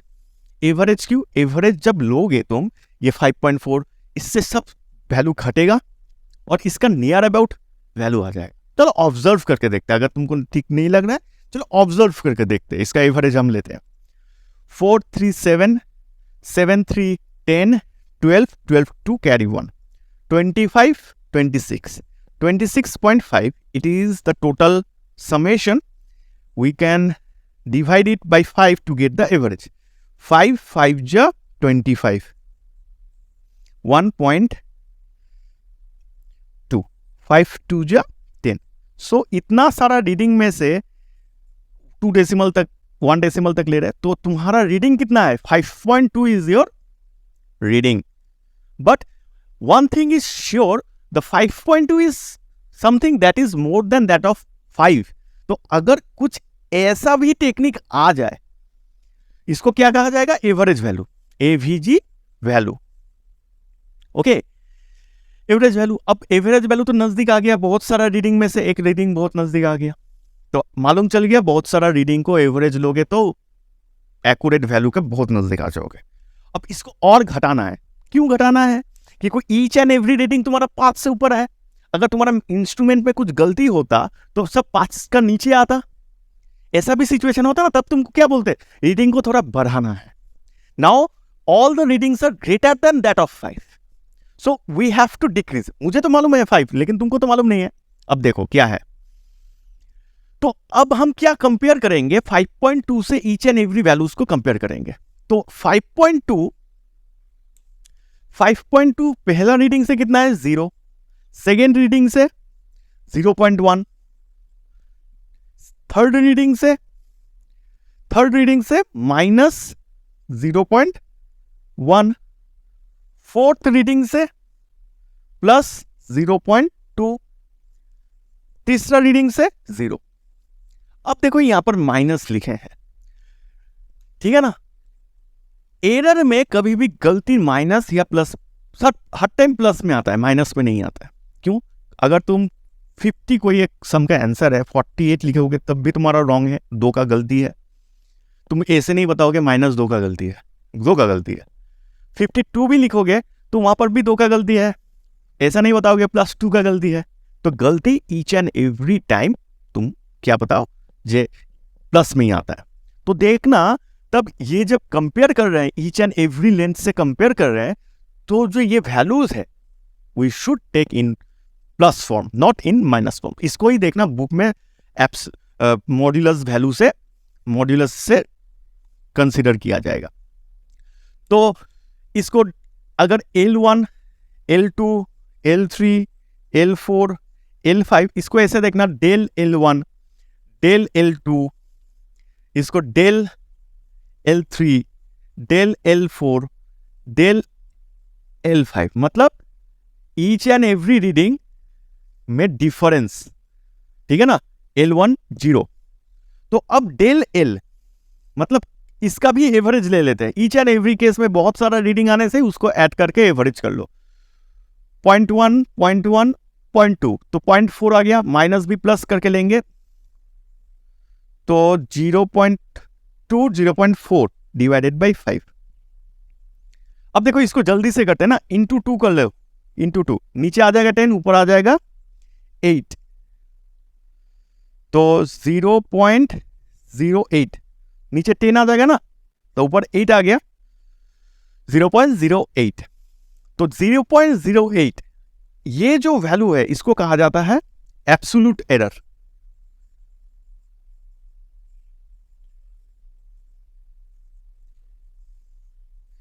Absolute error इसको कहा जाता है एब्सोल्यूट एरर. ये एब्सोल्यूट एरर का मतलब क्या है? इतना का तो एकदम एवरेज लेने के बाद इतना तो गलती है ही है. अगर 0.08 को 0.1 कंसीडर करें तो 0.1 को अगर सब्सट्रैक्ट कर दिए तो इसका वैल्यू क्या हो जाएगा? 5.1, जो मेरा 5 का आंसर है उससे बहुत नजदीक आ गया ना. ये एब्सोल्यूट एरर निकालना बहुत ही इंपॉर्टेंट है, क्योंकि एवरेज निकालने के बाद हम लोग कंपेयर करेंगे ईच एंड एवरी वैल्यूज को, उसके बाद उसको भी एवरेज लेंगे, क्योंकि यहां पर भी डिफरेंट वैल्यूज मिलेगा. कौन वैल्यू लेंगे? इसका एक ही रामबाण इलाज है, that is you have to find the average. और जो वैल्यू आ गया, if I consider this, it is approximately 0.1. So ये 0.1 अगर तुम सब्सट्रैक्ट कर दो, अब देखो तुमको तो मालूम नहीं है, तुमको तो ऐसे भी मालूम नहीं है सब्सट्रैक्ट करना पड़ेगा कि ऐड करना पड़ेगा, लेकिन जब रीडिंग तुमको मालूम है ईच एंड एवरी केस में ज्यादा आ रहा है, so we have to subtract that.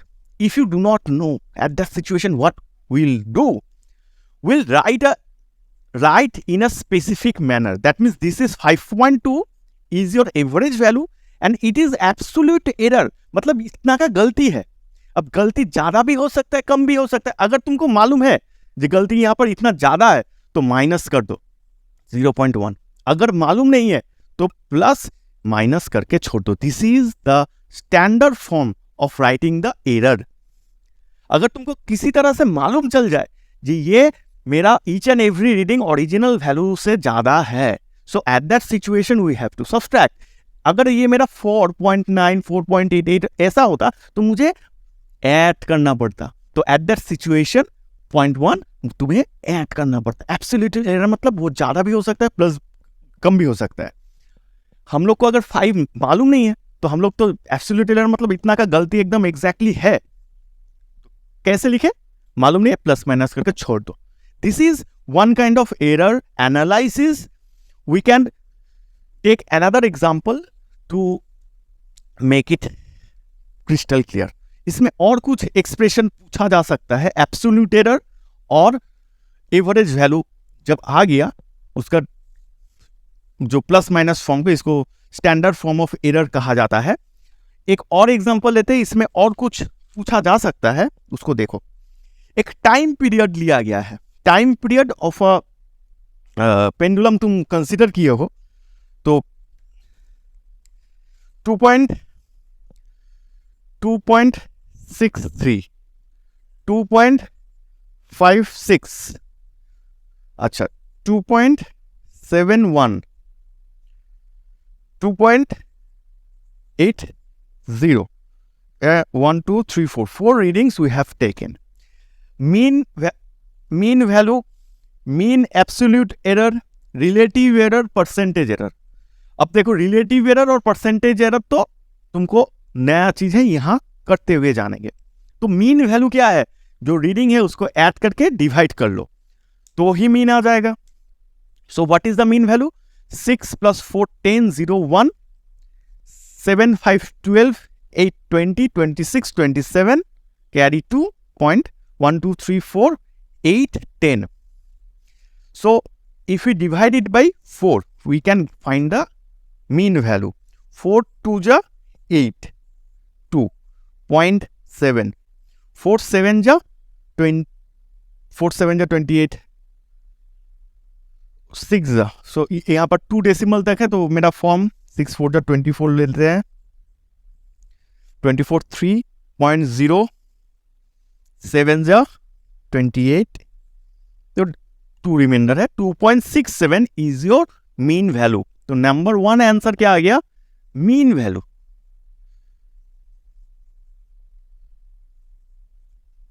To 2.67 is your mean value.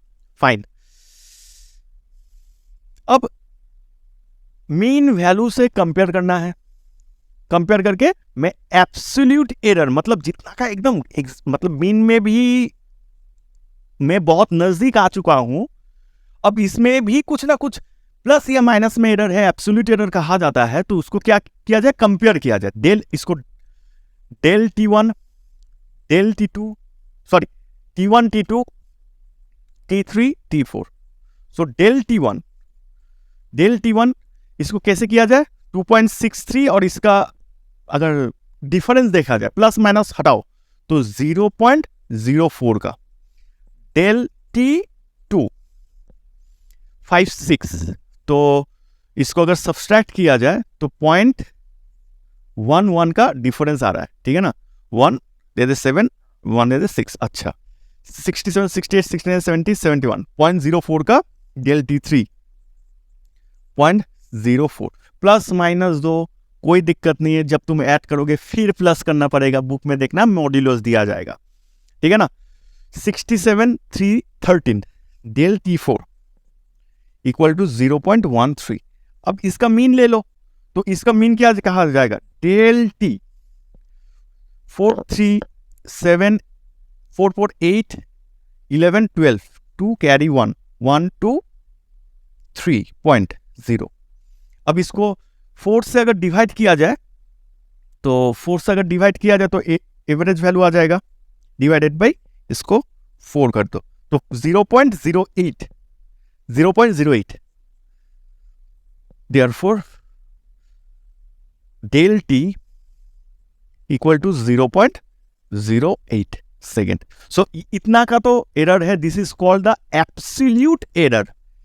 Absolute error मतलब एवरेज लेने के बाद इतना का प्लस और माइनस में गलती है। What is relative error?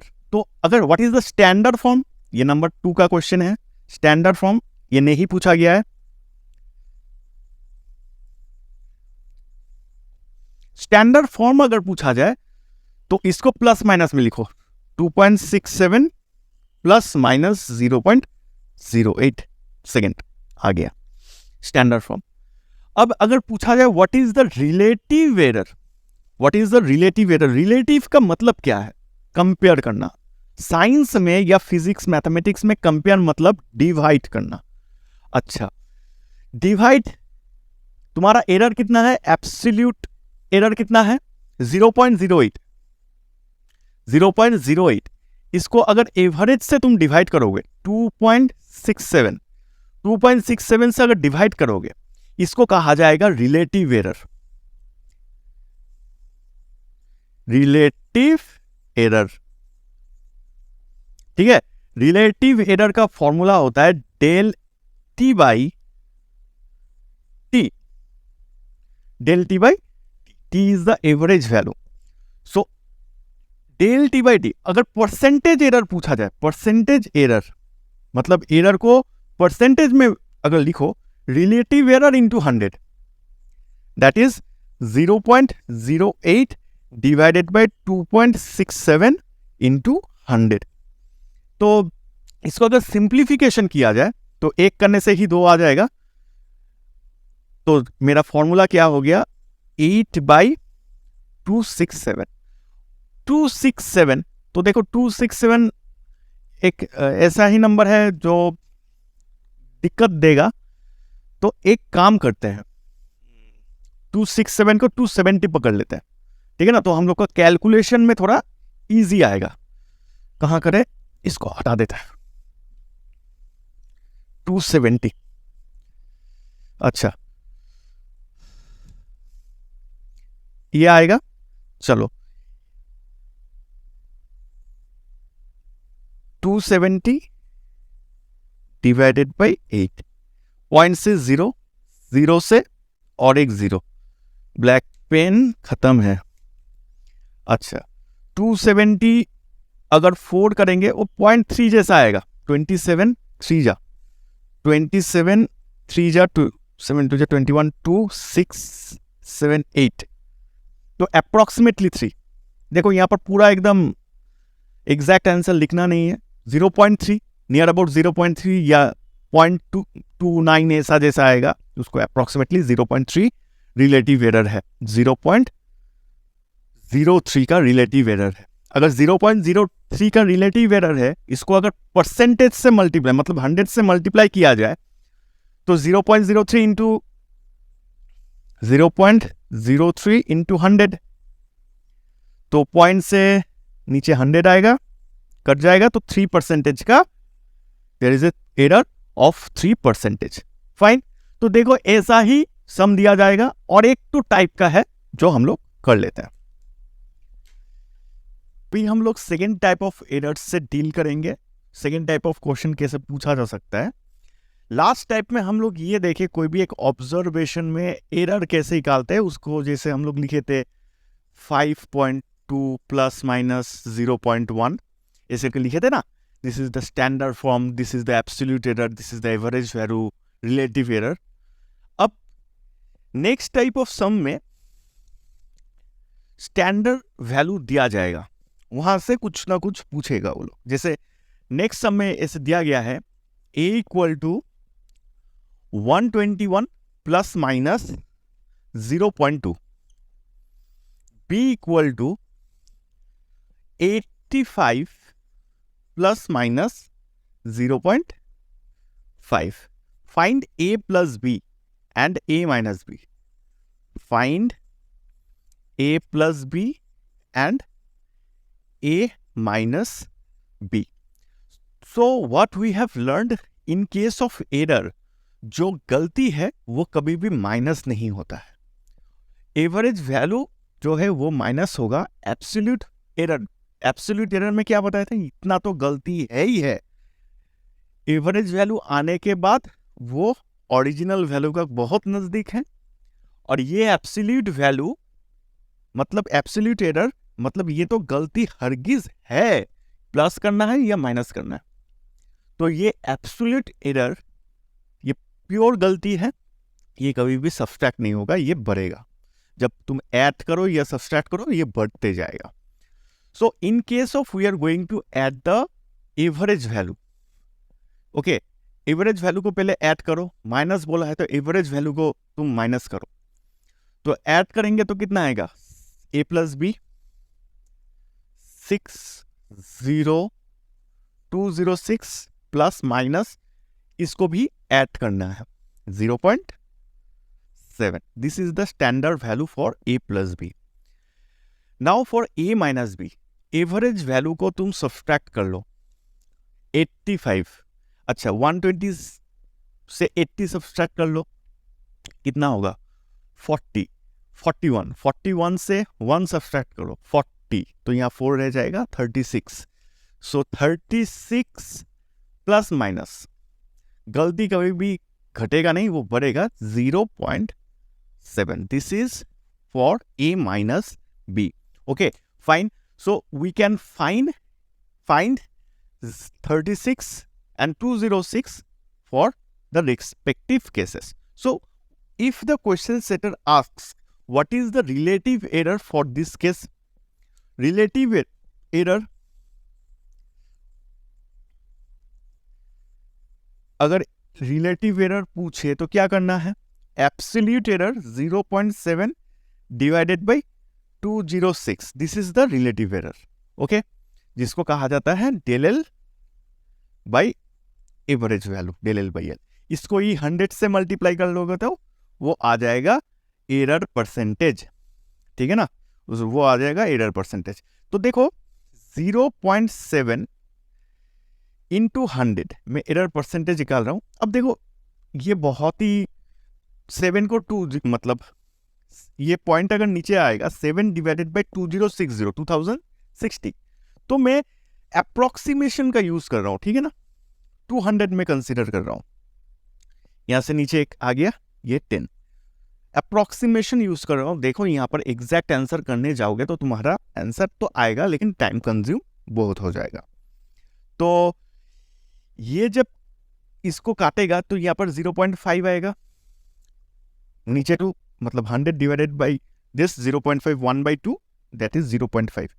So 0.5 into 7 that is 3.5, 3.5 divided by 10 ये आ गया 0.35%।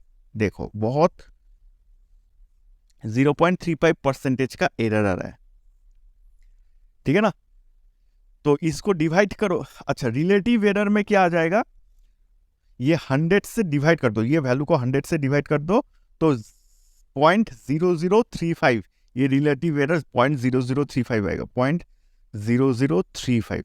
देखो एकदम इजी है, परसेंटेज एरर में 100 का डिफरेंस है, तो जो आंसर आया उसको 100 से डिवाइड करने से रिलेटिव एरर आ जाएगा। तो देखो ऐसे करके थोड़ा कंसेप्ट लगा के तुम कर सकते हो। अब परसेंटेज एरर रिलेटिव एरर हम लोग तो निकाल लिए। अब दूसरा टाइप का सम क्वेश्चन फॉर्मेट में बोलेगा, जैसे नेक्स्ट सम आप देखो, नेक्स्ट सम क्या बोल रहा है देख रहे हैं, the error in the measurement of radius of a sphere is 2%. What should be the error in the volume? अब देखो radius of a sphere, कोई एक sphere है, sphere को तुम 3 dimension object तुम मान सकते हो, तो 4/3 pi r cube. You have made a error in determining, तो error percentage ये क्या है, del R by R into 100, ये वाला चीज, ये 2% दिया गया है।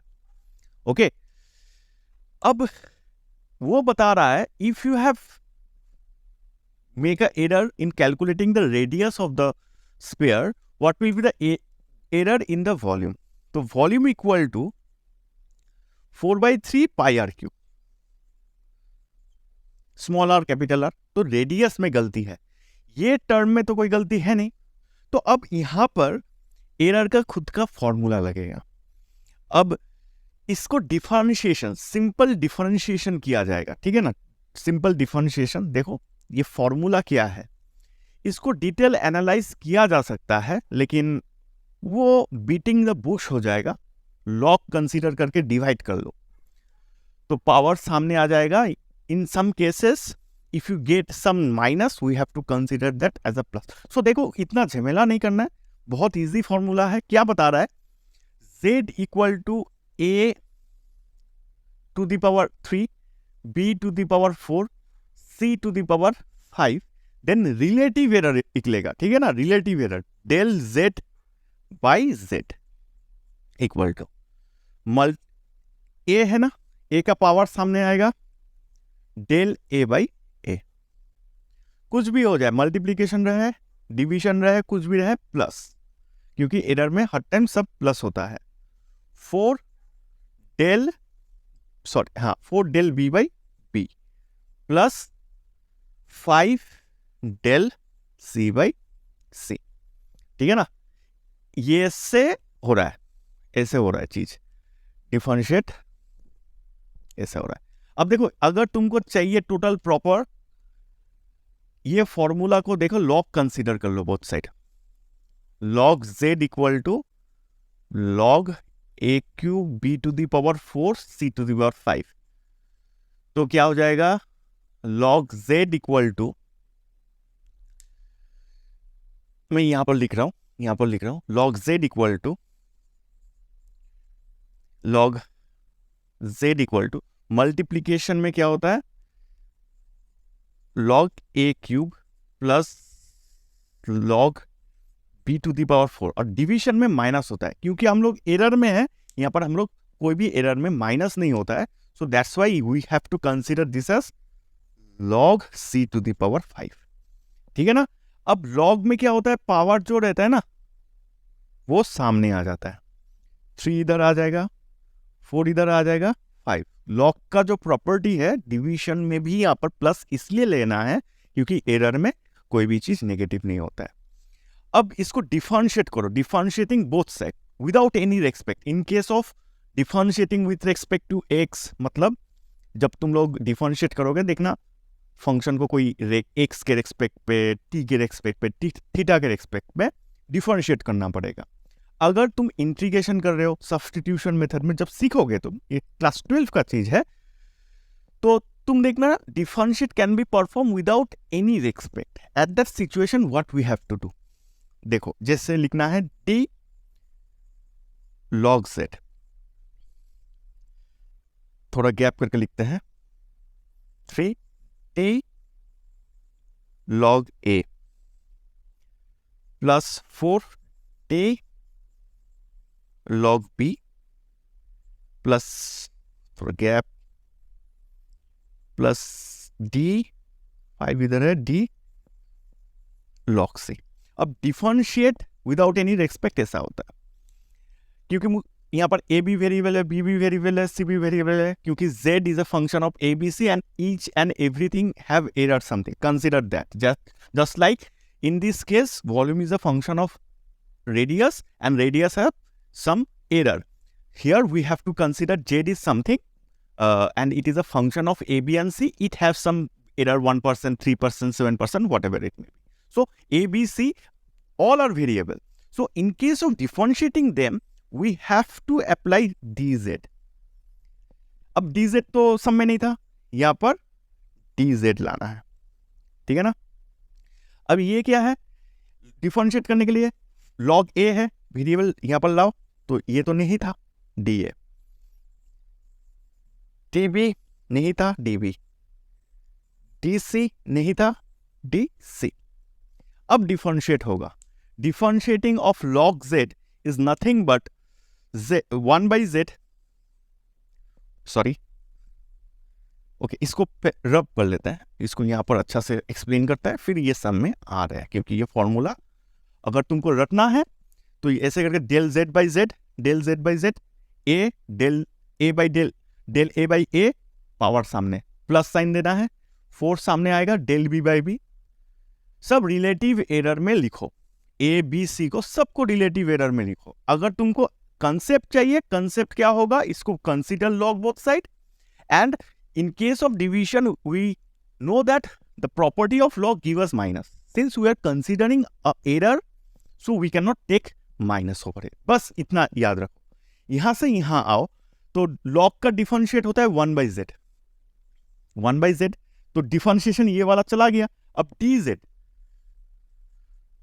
प्लस इक्वल टू 3 है, ये टोटल क्या हो जाएगा 1 by A, 3 by A D A plus ये टोटल मिला के कितना आएगा 1 बाई बी, तो 4 by B into D B plus 5 by C into DC.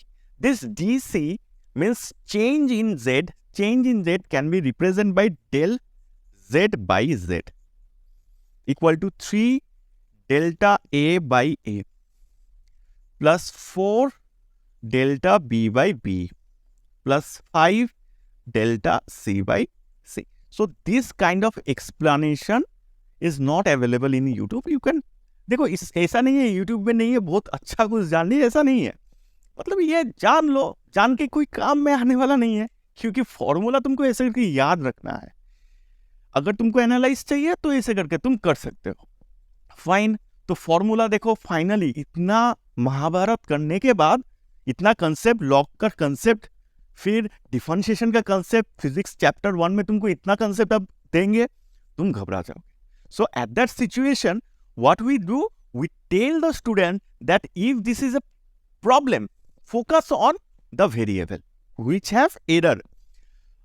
Each and every variable को relative error format में लिख। ये z है del z by z, a है del a by a, power क्या है सामने लिखना है।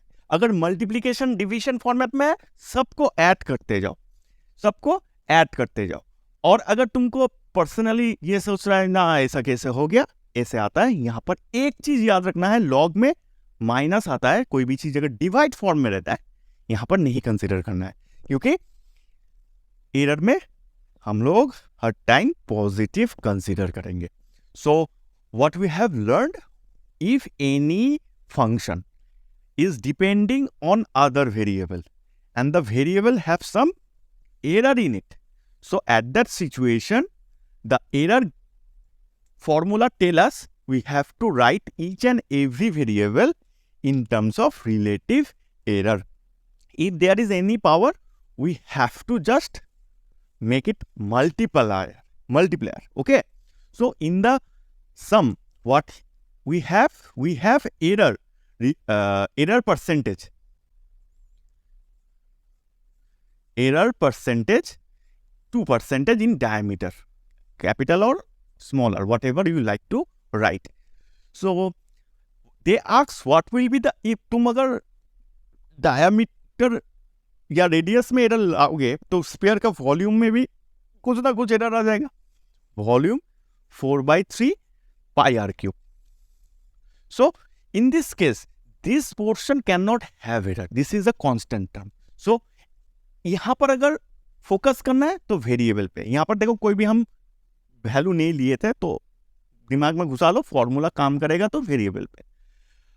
अब देखो आर है, आर और वी है वेरिएबल, क्योंकि एरर के वजह से वी का वैल्यू भी चेंज होने वाला है, तो वी को हमको रिलेटिव एरर फॉर्मेट में लिखना है, डी वी बाई वी। जैसे जेड को लिखे डेल जेड बाई जेड। अब इसको हटा दो because it do not have any kind of error. ये del R by R, power सामने ले दो। अब रिलेटिव एरर को परसेंटेज एरर में कन्वर्ट अगर करना है, we have to multiply 100 both side. So this convert this del R by R into 100, it convert into error percentage. This error percentage is 2% and the error percentage in volume equal to 3 into 2%, that is 6% का गलती रहेगा मेरा volume में, ठीक है ना। तो volume में 6% का गलती हो गया। अगर यही चीज एक सिलेंडर में होता, for the timing I am giving you example, ये एक स्फीयर में काम किए थे, अभी एक सिलेंडर में लेते हैं, ठीक है ना, चीज एकदम सिंपल कर लेते हैं।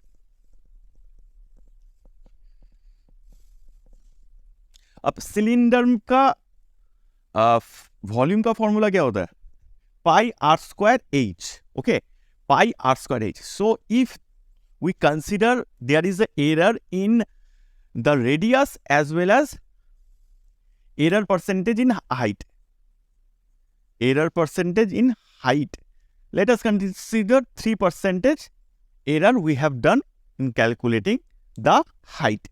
So what will be the error in the volume of a cylinder?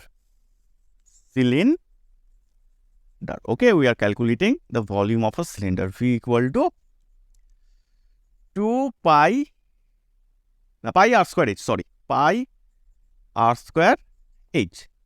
So pi को लेके भूल जाओ, वेरिएबल के ऊपर टारगेट करो, del V by V, R को लिखो del R by R, power सामने, plus H del H by H. अब देखो this is relative error, if we multiply 100 both side, so the relative error will convert into error percentage. देखो both side 100 से हम लोग multiply करने से ये रिलेटिव एरर परसेंटेज में कन्वर्ट होगा, और परसेंटेज कितना दिया गया है, ये वॉल्यूम परसेंटेज, वॉल्यूम परसेंटेज कितना आ रहा है, 2 into 2% का गलती, प्लस यहां पर कोई कोएफिशिएंट नहीं है 3%, तो यहां पर कितना आ रहा है, 4-3-7% का 7% का एरर यहां पर आ रहा है, ठीक है ना, फाइन। तो एरर एनालिसिस ऐसे भी हो सकता है। एक एक्सेप्शन है, that is the resistance, resistance वाला केस में सीरीज और पैरेलल में थोड़ा एक्सेप्शन है, वो देखना, क्योंकि वो प्योर डिफरेंशिएशन का थोड़ा रूल लग जाता है, तो इसलिए जैसे लॉग का हुआ तो 1/z आ गया। अब पैरेलल और सीरीज कनेक्शन में देखो, थोड़ा देख लो, जैसे मैं एक एग्जांपल दे रहा हूं, ये बहुत ही इंपॉर्टेंट एक सम है। जैसे समझ लो एक r equal to 2 ± r1, 2 ± 0.2 ohm, and r2 equal to इसको 4 ± 0.5 ओहम, ऐसे लिख लेते हैं। अब इसको सीरीज और पैरेलल में कनेक्ट करो। अब सीरीज में क्या होगा, सीरीज कनेक्शन में simple R1 + R2 will be the equivalent resistance, तो एवरेज को ऐड करना है, दैट इज 6 ± इसको हर टाइम माइनस में भी ऐड करना है, प्लस में भी ऐड करना है, that is 0.7 ohm is the final answer. But in case of parallel connection,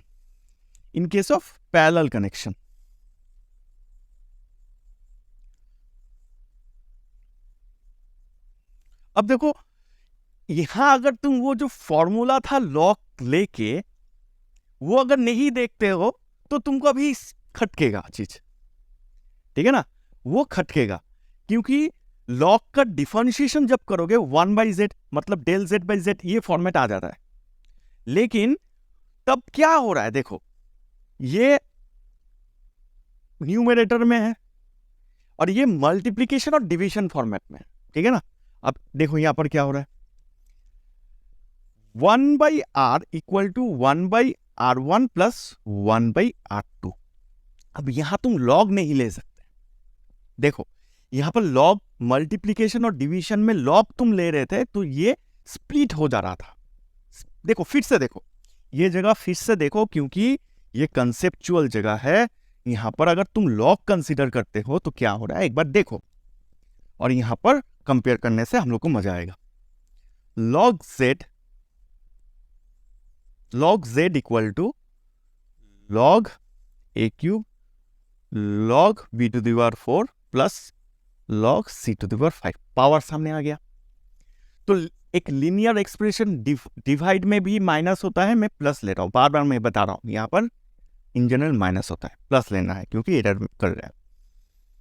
तो लीनियर फॉर्मेट में आ गया, लीनियर फॉर्मेट में डिफरेंशिएशन हो रहा था, तो इसको क्या हो जाएगा, डी लिखोगे और पावर सामने आता है ना, पावर सामने आ जाएगा 4 5। अब तुम इसको डिफरेंशिएट करोगे तो क्या होगा, तो मैं एक्सप्रेशन फिर नहीं दिखा रहा हूं, थोड़ा वीडियो को रिवाइंड करके देख लो। जेड का डिफरेंशिएशन 1/z और एक तो dz आ रहा था।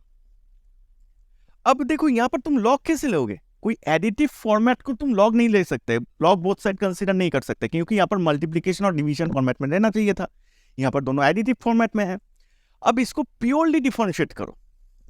अब देखो मैं डिफरेंशिएट करके दिखा रहा हूं, ये चीज बहुत ही इंपॉर्टेंट है, क्योंकि एरर में तुमको ये लगेगा हर टाइम ऐसे ही फॉर्मूला आता है, कोई भी थोड़ा ट्रिकी क्वेश्चन पूछ दे तो तब तुमको थोड़ा आना चाहिए। There are two type of questions in this error, when z is a function of something, they are in multiplication or division form, or here is a 1 by r, that is the equivalent resistance is a function of two other resistance, but they are in additive or subtractive form। ऐसे करके याद रखो। तब क्या करना पड़ेगा, देखो इसको भी डिफरेंशिएट ही करना पड़ेगा, d 1 by r equal to d 1 by r1 plus d 1 by r2। देखो ये अगर मैं चाहता तुमको डायरेक्ट आंसर बता सकता था, मैं तुमको रीजन दिखा रहा हूं, क्यों ना कभी तो तुम डिफरेंशिएशन सीख ही जाओगे। अब तुमको मालूम है डिफरेंशिएशन डी देने के बाद तो डिफरेंशिएट नहीं होता है, ये मेन वेरिएबल क्या है आर, तो डी आर रखना है, तो चलो यहां पर लिख दे रहे डी आर। सिमिलरली यहां पर डी आर वन रखना है, तो ये डी आर वन, ये डी आर टू रखना है, यहां पर डी आर टू।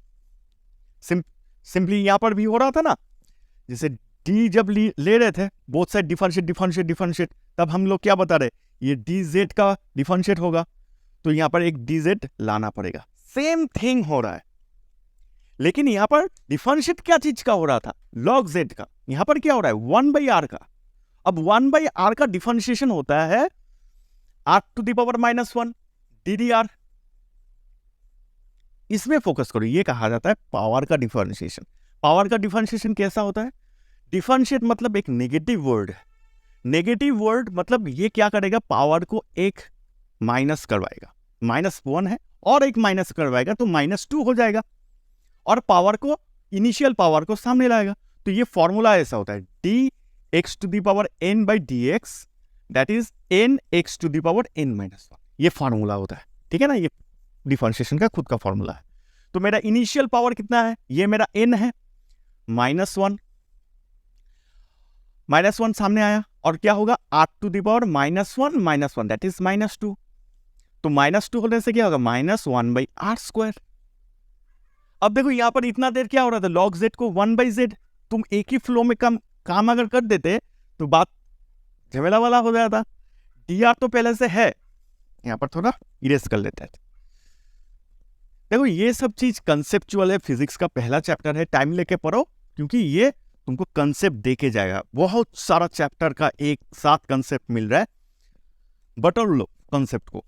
अब देखो 1 by r का क्या होगा, -1 by r², -1 by r², और dr तो पहले से था। सिमिलरली इसका कितना होगा 1 by r1, -1 by r1² into dr1, -1 by r2² into dr2। सबसे माइनस कॉमन लेके तुम ये कर सकते हो। अब देखो dr by r² equal to dr1 by r1² plus dr2 by r2²। ठीक है ना, ये चीज समझ में आ रहा है ना चीज। अब देखो मैं एक काम करता हूं, मुझे क्या चाहिए, मुझे चाहिए dr/r, ठीक है ना, dr/r रिलेटिव एरर फॉर्मेट में, dr/r into 1/r equal to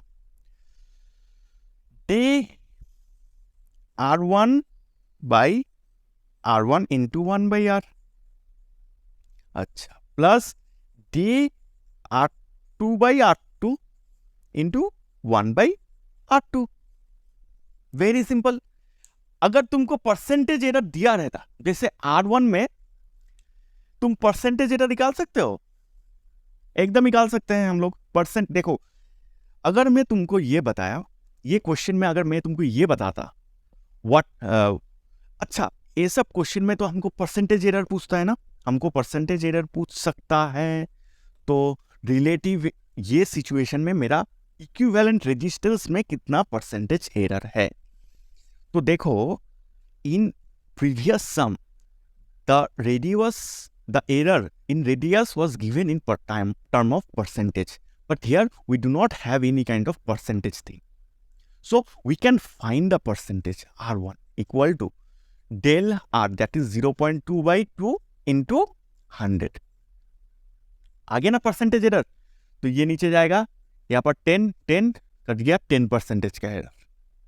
अच्छा बहुत बढ़िया। R2 इक्वल टू 0.5 0.5/4 इंटू 100, यहां पर 10 आ जाएगा, ये कटेगा 25 5 जब 125, तो R2 का परसेंटेज कितना आएगा 12.5%, ठीक है ना, 12.5%। अच्छा तुम मुझे बता सकते हो, बहुत बढ़िया। अब देखो सब कुछ आ रहा है, एक एक करके देखो। अगर मैं मल्टीप्लाइड 100 बोथ साइड,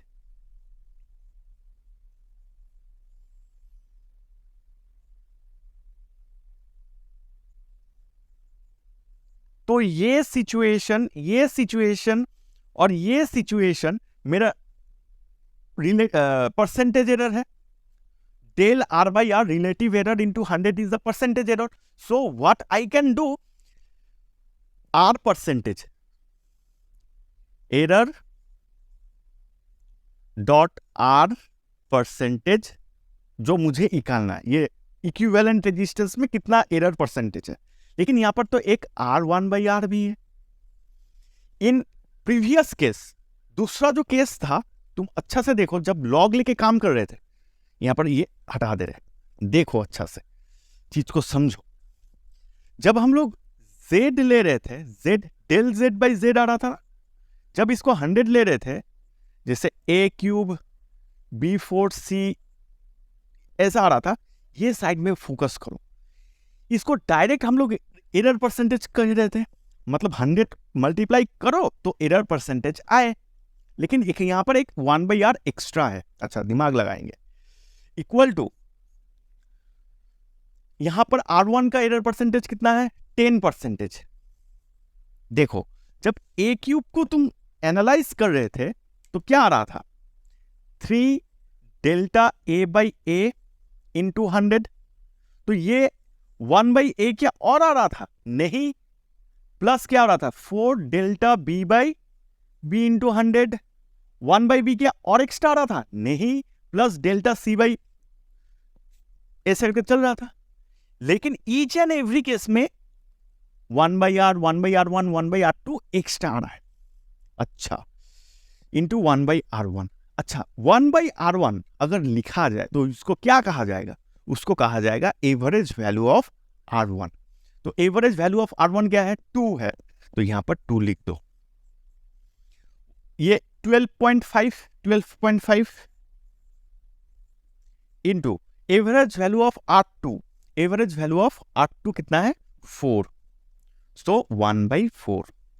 तो 1/r कैसे ले आएंगे, तो 1/r क्या है average value of the equivalent resistance. तो ये दोनों वैल्यू लेके मैं अगर इक्विवेलेंट रेजिस्टेंस निकालता हूं तो क्या आएगा,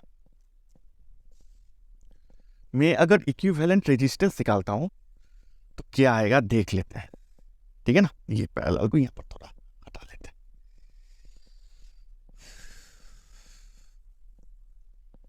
फिर पैरेलल में 1/r is the average value 1/2 plus 1/4।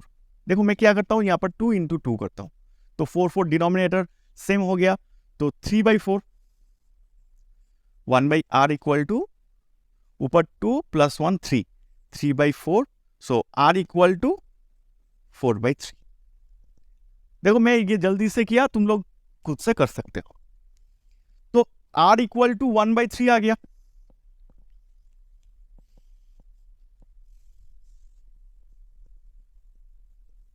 ठीक है ना, r इक्वल टू 1/3। तो एरर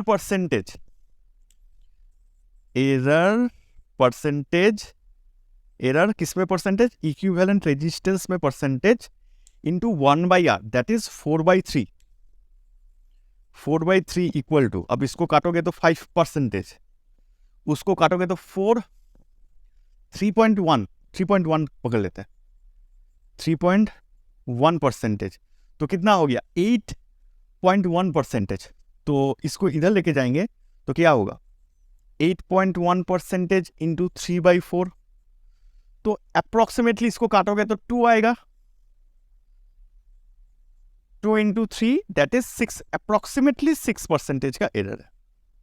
देखो इतना तगड़ा सम, अगर इसको तुम समझ ले ये एक एक्सेप्शनल सम है, ये एक्सेप्शनल सम को हम लोग कर लिए, ये समझ में आ रहा है तो बहुत बढ़िया है। इसको एक बार रिवाइंड करके देखो, ये वाला पोर्शन रिवाइंड करके देखो, तो ये वाला थोड़ा कंसेप्चुअल सम था।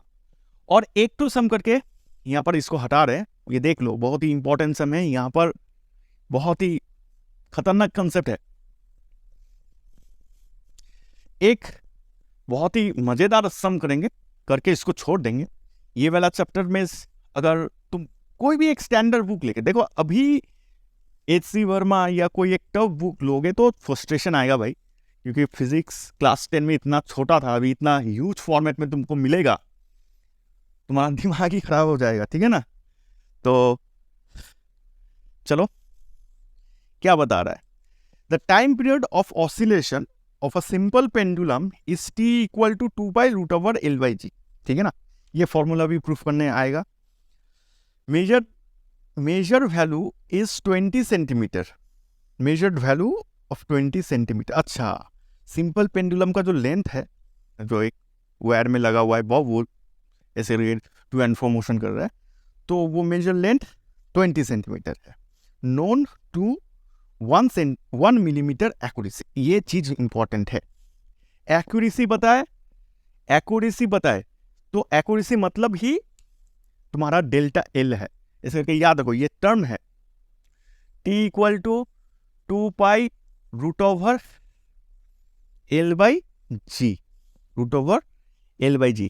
अच्छा, यहां पर क्या बता रहा है, L equal to 20 centimetre and accuracy और delta L equal to 1 millimetre, 1 mm, that is 0.01 divided by 10 kilo hecto decametre deci centimetre, 0.1 centimetre. Okay, अब वो क्या बता रहा है, अब वो बता ये रहा है, अच्छा, the time for 100 oscillations of the pendulum is 90 second using a wrist watch of 1 second resolution. देखो रिस्ट वॉच का रिजोल्यूशन 1 सेकेंड है, तब मतलब एक्यूरेसी, एक रिस्ट वॉच का एक्यूरेसी कितना है, मतलब लीस्ट काउंट कुछ भी पूछ लो, एक्यूरेसी क्या है, वो एक बार में एक्यूरेटली तुम्हारा 1 सेकेंड देगा। तो यहां पर टी टाइम पीरियड कितना बता रहा है, 90 सेकेंड का टाइम पीरियड बता रहा है। 100 ऑसिलेशन लिया, वहां पर टाइम पीरियड इतना दिखा रहा है, और जिससे मेजर किया गया है उसका एक्यूरेसी है delta T, that is 1 second. They have asked about the percentage error और accuracy in gravity, accuracy in gravity पूछ सकता है। तो इसको कैसे सॉल्व किया, तो इसको स्क्वायरिंग बोथ साइड पे लेकर लेते हैं, T square equal to 4π² into L/g, तो इधर क्रॉस मल्टीप्लाई कर लो, g इक्वल टू 4π L/t²। अब देखो ये वाला एक्सप्रेशन में 4π को अगर हटाओ तो हमारा वो z वाला फॉर्मेट था ना, z equal to a to the power 5 b to the power 4 c to the power 3, कुछ इनटू फॉर्म, तो यहाँ पर लॉग ले सकते थे। लेकिन जो पैरेलल वाला कनेक्शन था 1/r equal to 1/r1 plus 1/r2, यहाँ तो लॉग नहीं ले सकते हैं। अब दिमाग घूमेगा तुम्हारा, क्योंकि ये डिवाइड फॉर्म है, यहाँ पर तुम लॉग ले सकते हो। तो लॉग जहां ले सकते हो डायरेक्ट वो फॉर्मूला लगाओ। तो delta G by G equal to, इसमें एरर नहीं आएगा, एल को रिलेटिव फॉर्मेट में लिखो, del L by L plus 2 delta T by T. आ गया ना, लॉग फॉर्मेट जहां लग रहा है वहां पर तुम्हें करो। अब एक्यूरेसी पूछ रहा है, तो एक्यूरेसी मतलब क्या है, डेल्टा जी निकालना है। देखो डेल्टा जी या डेल्टा टी डेल्टा एल को क्या एब्सोल्यूट एरर भी कहते हैं ना, तो उसको एक्यूरेसी के हिसाब से भी बोला जाता है सिनोनिम में। तो जी का वैल्यू 10 पकड़ लो, इजी हो जाएगा।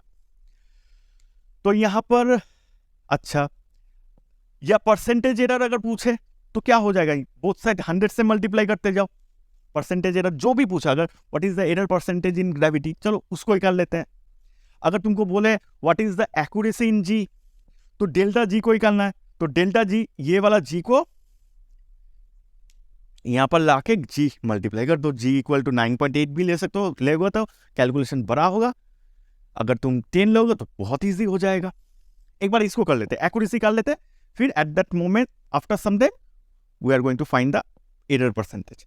तो डेल्टा एल बाई एल, तो 0.1/20। अच्छा, जी का वैल्यू 10, तो ये मल्टीप्लाई होगा into 10 plus 2 into delta T is 1/90 into 10। तो 10 10 10 10 20 कैंसिल आउट, तो 0.05 प्रोबेबली, 1/2 इज 0.5 और ये पॉइंट के लिए 0.5।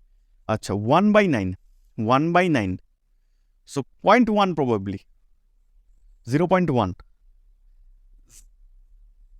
0.019, तो 0.1 यहाँ पर 0.1, तो 0.2 0.2, तो तुम्हारा कितना आ गया accuracy, delta G equal to 0.25 का एक्यूरेसी तुम्हें मिलेगा।